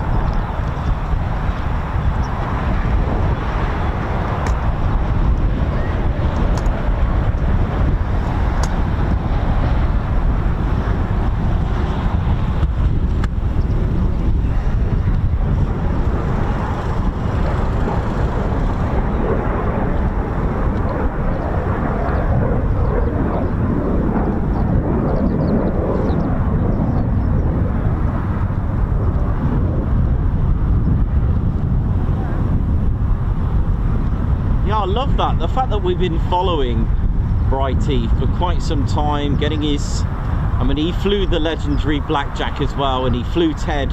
He flew Ted as far as Czech Republic as well. He's flown in him on a number of flights, and you know, to watch him train the whole Bournemouth with his dust display in Blackjack, you know, and literally following his workup of his Typhoon display, and then seeing him perform at air shows, and then now as a Red Arrows pilot, it just makes you feel so happy, you know, to know someone that's progressed. It's just amazing. I love that. I think it's so good. That's just amazing. Sorry, I'm going on and on and on, but I'm actually quite stunned to see his face in a Red Arrow suit. Yeah, man.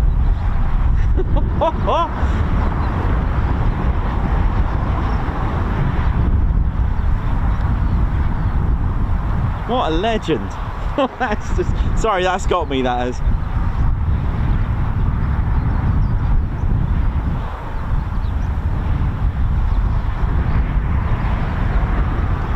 Let me just pop this here. Just for 2 seconds. I've just got to put something back while I can.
Gone off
amazing, absolutely. I'm just like flabbergasted, because you know, it's someone that we've known, and it's someone that's associated with the channel. We've got his, you know, we were following his practice displays in the Typhoon, his workup, and just fantastic, really is. And my experience in the Typhoon simulator with him, showing me the ropes on how to get banned through when I was in the simulator. Not really banned, but if it was a real flight.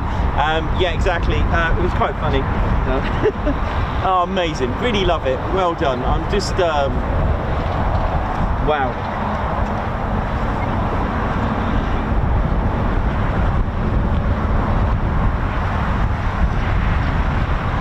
Guards March for Matt Brighty there. Flight Lieutenant Matt Brighty, a Guards March from all of us at the Ted Coningsby channel. Why not? Absolutely amazing. Guards March to Tiger Dragon 6484. High five. Thank you for joining the Ted Coningsby Squadron. Babsar, wow, high five and a paw pump.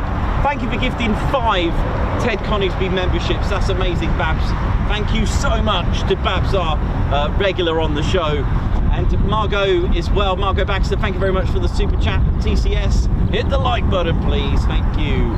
Gary, high five. Thank you for gifting a Ted Coningsby membership. And Gary as well, another Guards March. Thank you for the super sticker, Guards March. Gary, another Guards March and a high five. Thanks for gifting a Ted Coningsby membership. Debbie Solkin, thank you for the super sticker, Guards March. Margot, thank you as well for the super sticker, Guards March to you. Alan Q, thank you very much for the super sticker, Guards March. Charlie Bravo, 3-0, thank you very much for your 30 months membership, Guards March. Steve Hubble, thank you very much for your 15 months membership, morning all. Sneaky Josh, 2544 with 4 months as well. Struer 9446 with 14 months, amazing, oi oi everyone. And Jonathan Fernley, 8988, welcome to the Ted Coningsby Squadron, high five, Guards March. Margot, thank you very much for the super sticker, Guards March. Wee Stevie Boy as well, thank you very much for the super sticker, a Guards March to you. Paul Mayers, thank you so much for the super sticker, a Guards March to you as well. Thank you, all of you, for today. It's been really, really good fun. I know we haven't had, you know, that much movement, but we did get a nice surprise with the Typhoon and the Red Arrows singletons doing their training. It is pretty cool to see as well, and of course the Beechcraft Shadow as well, and we've still got maybe another hour to go before we finish up for the day.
Christopher O'Connor, thank you very much. Yeah, I mean, I've had to make some modifications. I've had to lower the tripod. Literally, I haven't even lowered it. I've just opened it out as it is, so it's got all the weight and a lower center of gravity, or a better center of gravity in this. Thanks a lot, Christian Ringrose. Hi, Nikos, doesn't Ted look dapper today? Thank you very much. He does indeed. Exciting news. Triple Nick, thank you very much for the super chat as well. Thank you. Alex Raven, how's it going?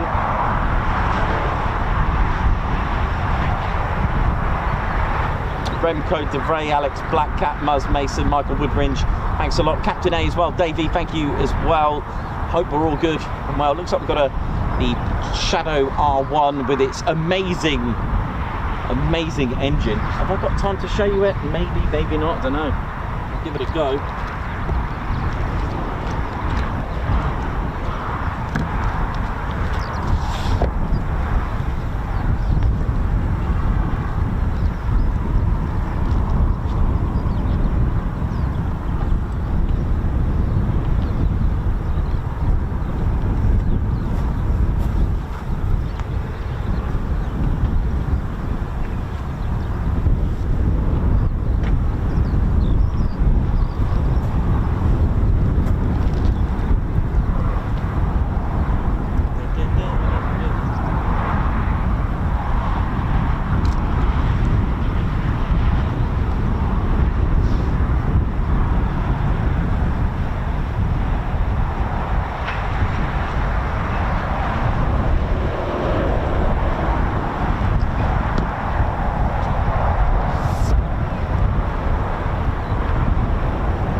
final. Sorry, I just had to do a couple of things there. Let's have a look how far it is that way. It's just turning now. I'll show you in a moment how the PT6 works. It's just coming in now on long final. But this is the Shadow R1. This amazing engine.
Way now, the Beechcraft Shadow.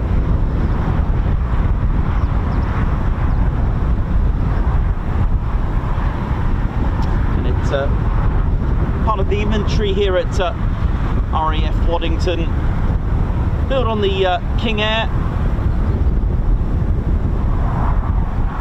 350, the Beechcraft King Air.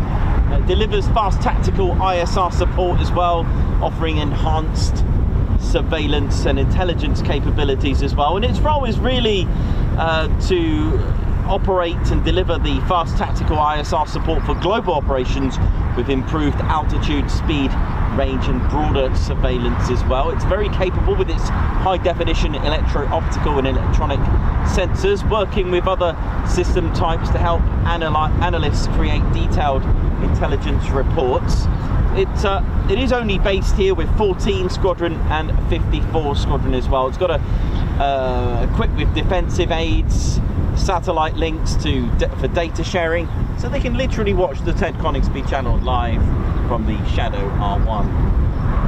But it's the engine for me that does it. The Pratt & Whitney, it's a masterpiece. It really is. And I'll show you that in just a moment.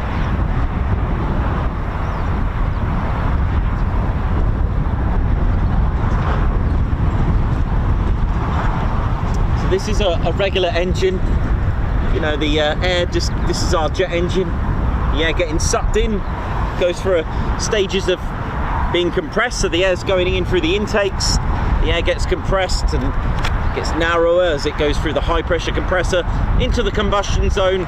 This turns the turbines, and the turbines actually power their compressors, so the low pressure compressor powers the low pressure, the low pressure turbine powers the low pressure compressor, high pressure turbine powers the high pressure compressor. So those turbines are powering each other as it's kind of like a cycle, and then you've got thrust. But the PT6 engine is not like that. So it goes in and comes out, creates thrust. It's not like that at all. The clever PT6 engine, which is been destroyed right now by by the wind. It looks like this. something completely different, very, very different. Still, it's still got a compressor, but it's done in a very different way. This is what we call, this is the PT6 engine. There are various, there are variants of the PT6, and it's a reverse flow turboprop engine. There's no bypass either on this, okay? There's actually no bypass whatsoever, and the exhaust gases is technically what makes the propeller turn. So it's distinguished by these distinguishing exhausts that stick out. All right, this is almost like looking a bird's eye view at the top of the engine with those exhausts. And what happens, being a reverse flow, means that the air goes in through the intakes and works its way backwards, all right, towards the front. I know, get that right. So the air goes in, there is a mesh for FOD, and it compresses air to a 10 bar of pressure. So it goes in at 1 bar like it is now, and it comes and gets compressed to 10 bars. So as it works its way in, the air gets sucked in, and there are different variants. You can have 3 or 4 stages of compressors, and again, when you compress air, it gets narrower and narrower. But what's different, it meets a centrifugal compressor. Hang on a minute, here comes our Beechcraft now, and I'll show you the rest of it in just a moment. It is quite an exciting engine to show you and how it works. I'm going to show you a little live demo of how those propellers actually work. It's quite good. So this is kind of cool. You can kind of see the look at the exhaust there now and the intake.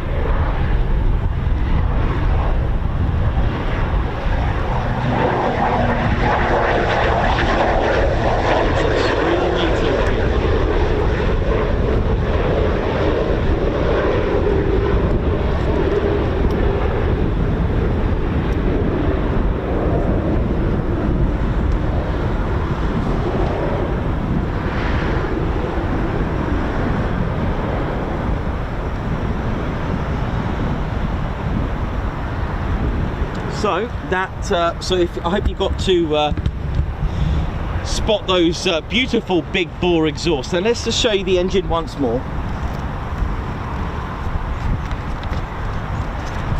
So here we go. So this is our PT6 engine. As I said, the air goes in and works its way backwards. But I want you to also take note of the shafts. Look, this section here is not connected to this whole system over this side, okay? It is split. There are no traditional tick tick tick spark plugs on this either. There are spark igniters on startup. It is a single stage axial flow turbine. All right, now I'm going to tell you what all this means. You don't worry, I'll make this channel very as simple as I can.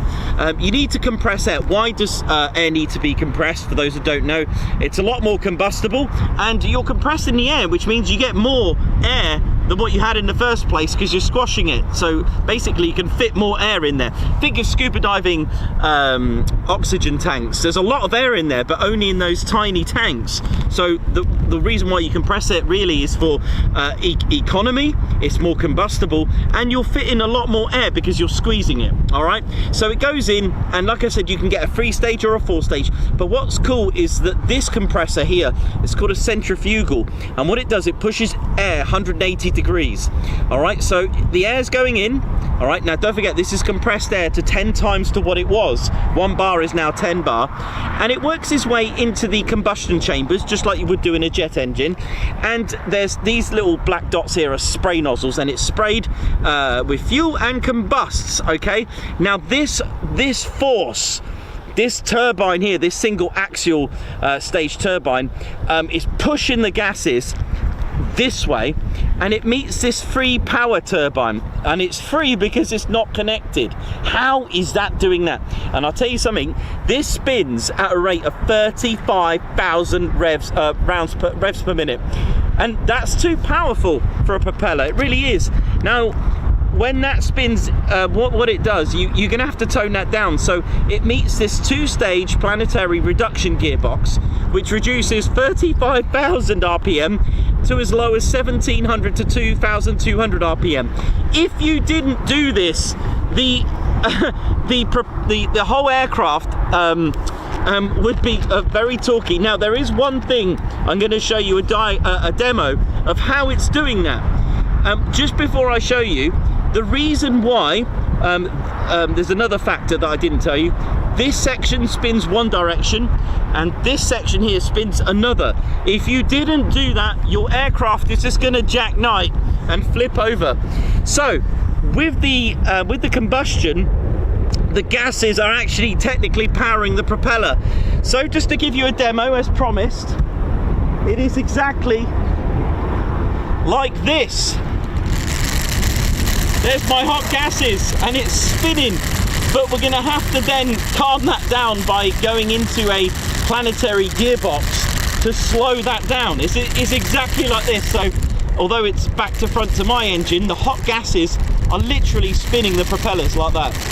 How amazing is that even possible? Amazing. Cool, huh?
So we've got one red arrow to come back. Once that's come back, I think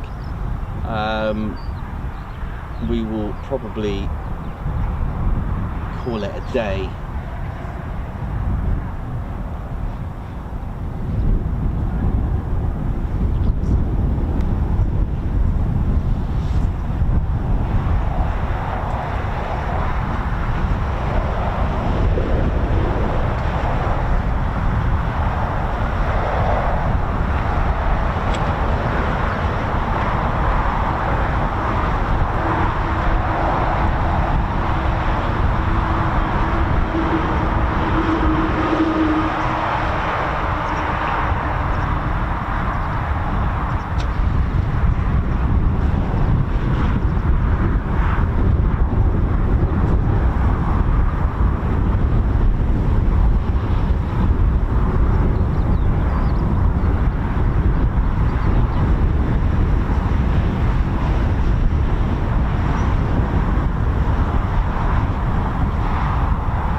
I hope you're all good, ladies, gents, teddy bears, and I hope you all enjoyed the news of Flight Lieutenant Matt Brighty.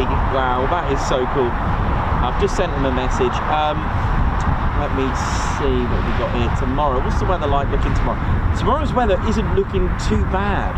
I may be able to pull something off tomorrow, you know. Not looking too bad at all. What about Friday? Friday doesn't look too bad either. Thursday's all over the place, isn't it? Oh gosh. Thursday just got worse, didn't it? But hey, it's improving all the time. Tomorrow looks okay.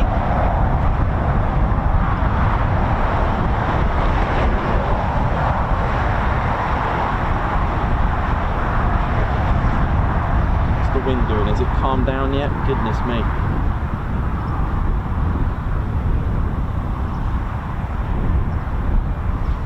Literally dodging weather is what I'm doing all the time, but it's not looking too bad.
So our at this stage,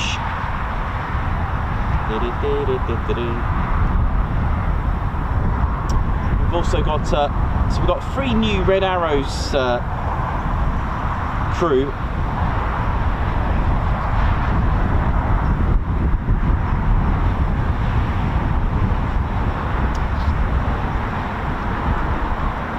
So of course we've got Red 2 is Flight Lieutenant Matt Brighty, and Red 3 is Flight Lieutenant Christopher Dean, who's the new Red 3. And we've also got Red 10 is Squadron Leader Stuart Roberts.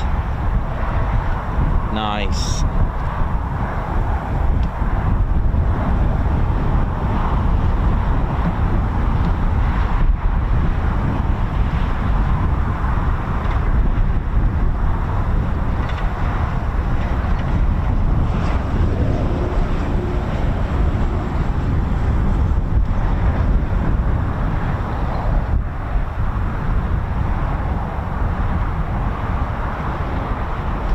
So the Red Arrow is heading back, and we'll probably call it a day on its arrival.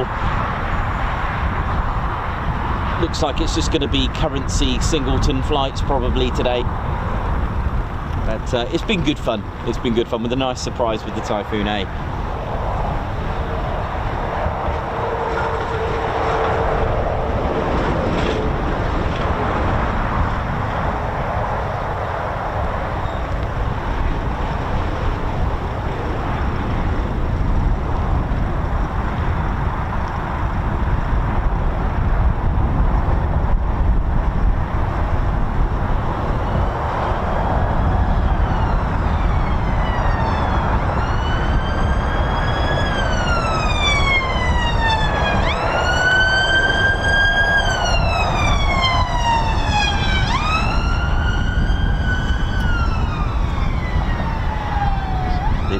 So our single Red Arrow just on its way back. It isn't Red Arrow's pilot that's flying it.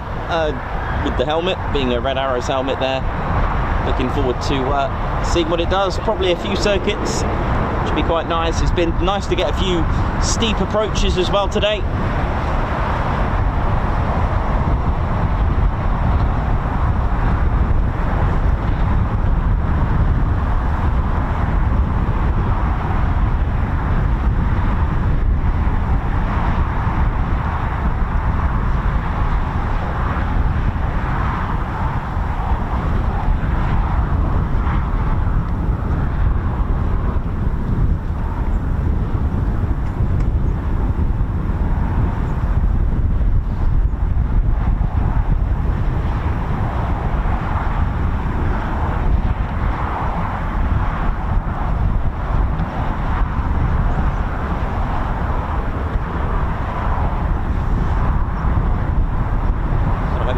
Today as our single Red Arrow just on its way back now. It's just over Woodhall Spa.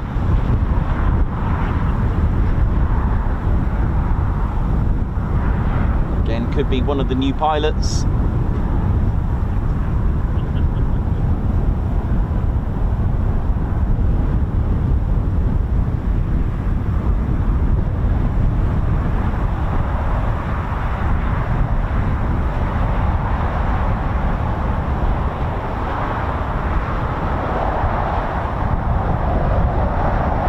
Thanks a lot, Martin Hamlin. How you doing?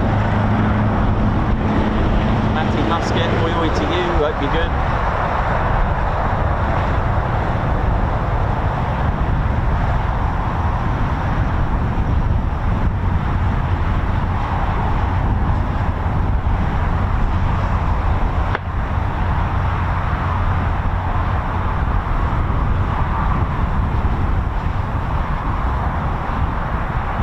Still got the Sprint 4.6 or Serpent, sorry, Serpent 4.6 is out there as well. Just turning on long final, so may prioritise on that as well.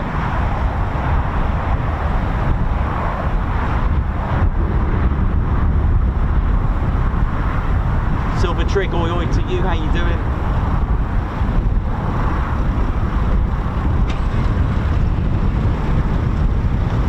A lot, Martin. Let's have a look. Keep an eye on the Serpent 4.6. Should be turning in now, and our Red Arrow hopefully will turn in on long final as well.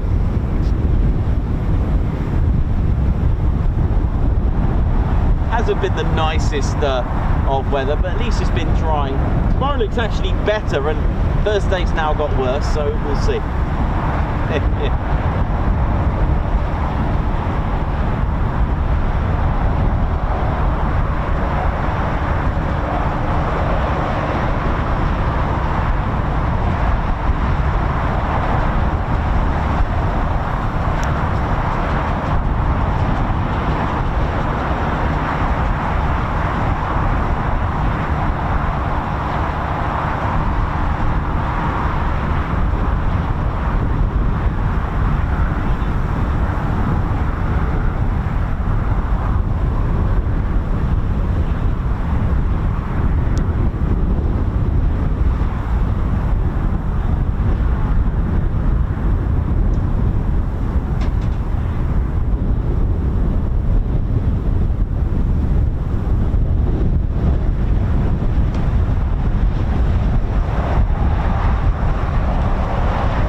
To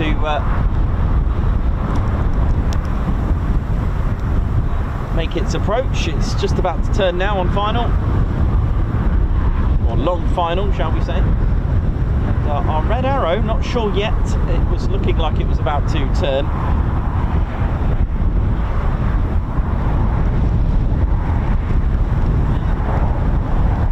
Alan Gates, how's it going as well? Hope you're good.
one. Just looking out for the landing lights on the Beechcraft Shadow R1.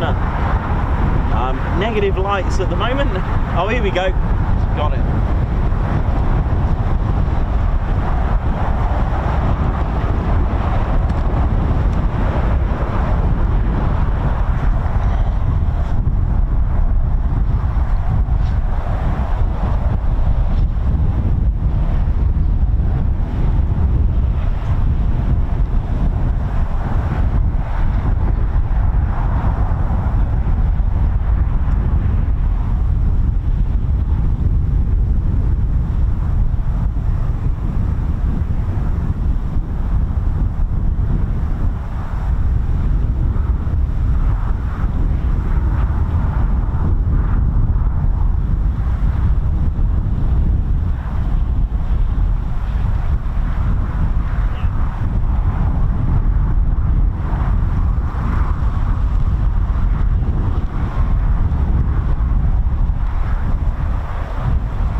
The Red Arrow.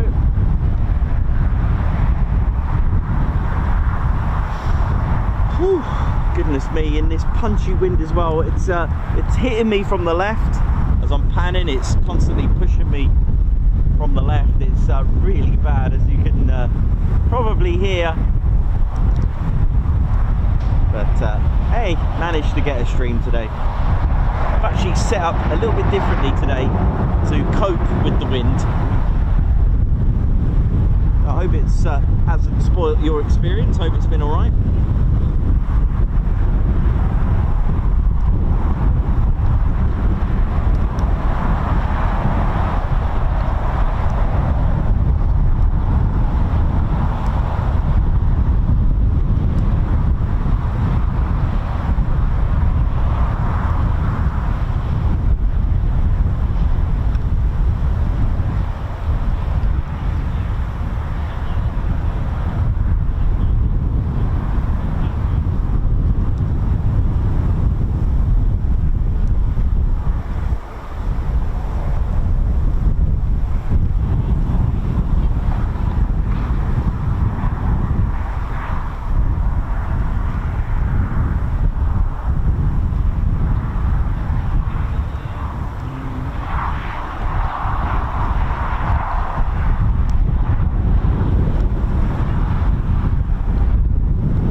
out for a tiny little landing light.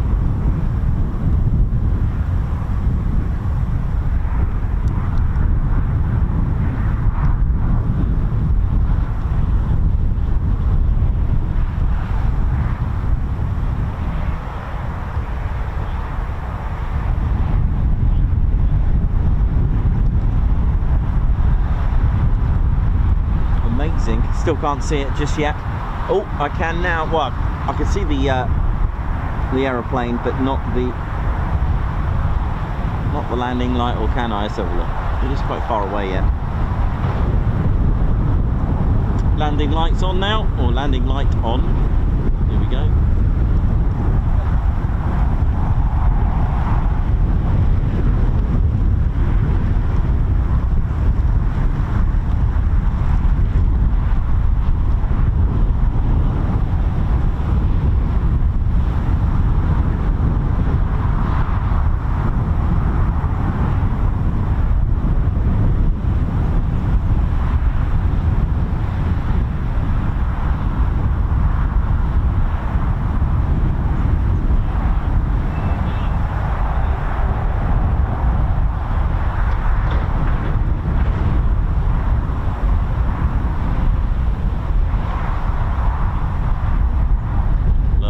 Coming up,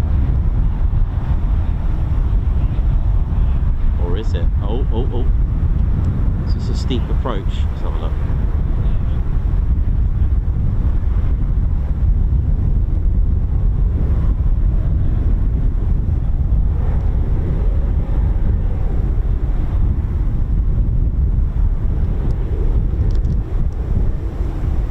Yeah, low approach. Here we go.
It's heading slight north-northeast.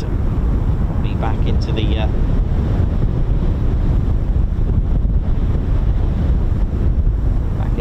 circuit for maybe another approach. We'll have a look.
All good, ladies, gents, teddy bears.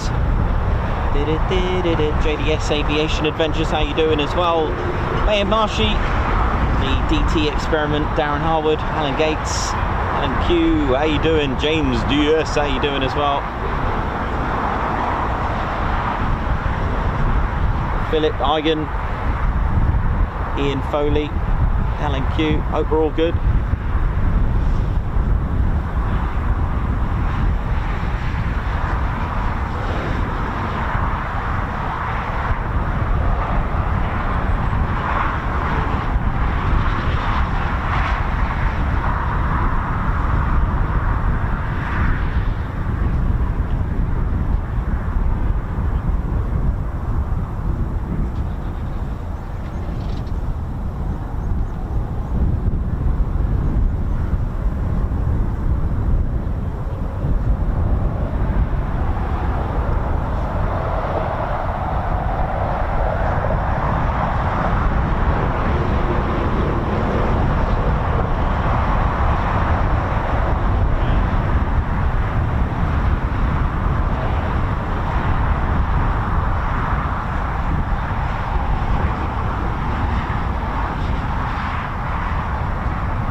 Back in now, maybe for another approach.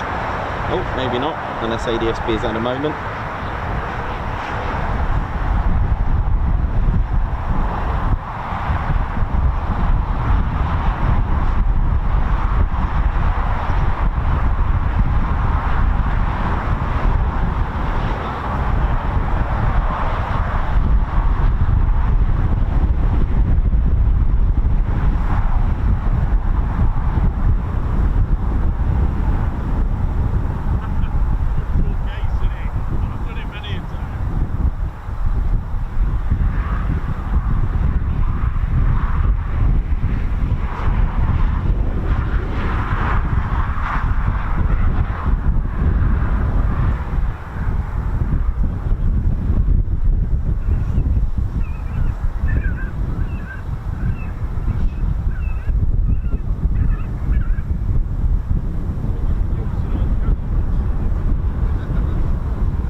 Tiddly little bird making a little noise there.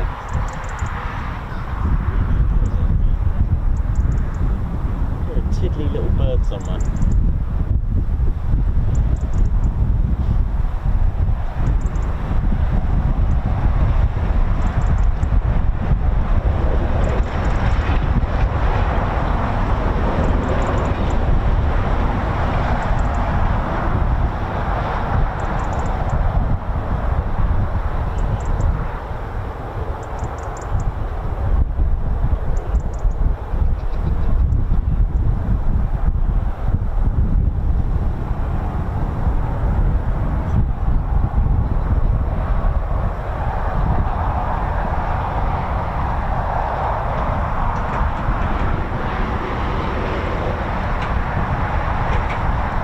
Alistair Goodwin, welcome to the show. How you doing? Hope you're well. Alan Q, Alex Blackcat, Davey, oi oi.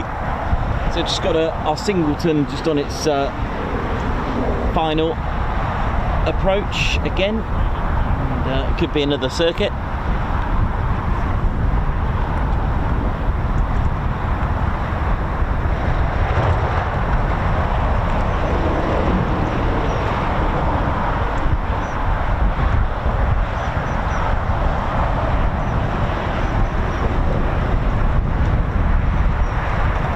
Here we go.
There we go.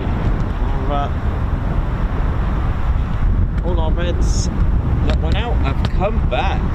Right, Teddy.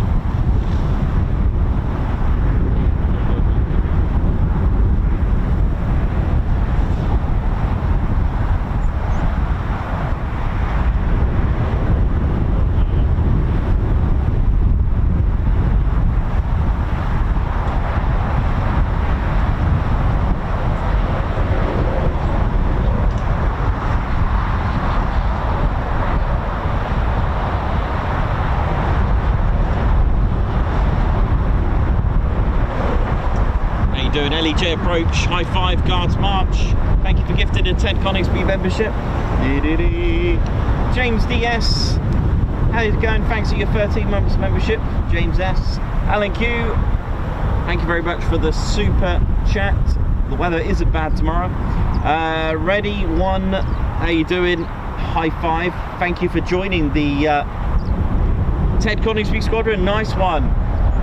And Debbie Brooks, Fighter Squadron member, who wants a bear hug from Ted. There you go.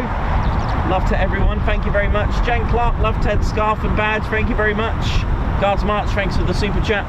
555, Triple Nick, congratulations to Brighty on making it Red 2, Reds up, guns. Ah, yeah. Well, I think we are good to go, Ted.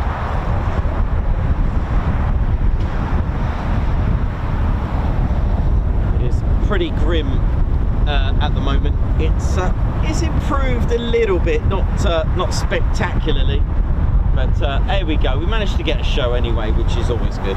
As long as we can get you a show, Ted and I are quite happy with that. And, we did get a nice surprise with the Typhoon. Lady Shen, Teddy Bears, thank you very much. We look at that, my hair rebelling to yeah, not like yours, Ted.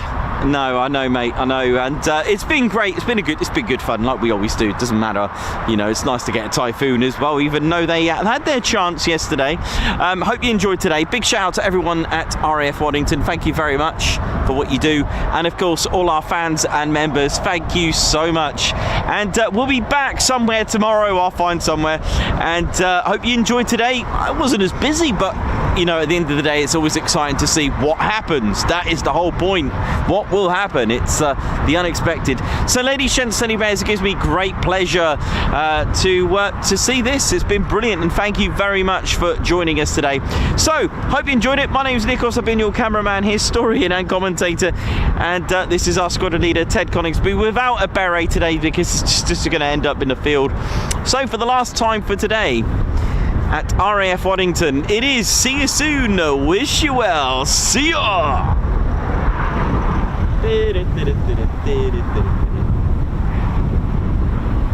You might even get the red arrow coming back on your screens by the time I finish by the time I hit the button.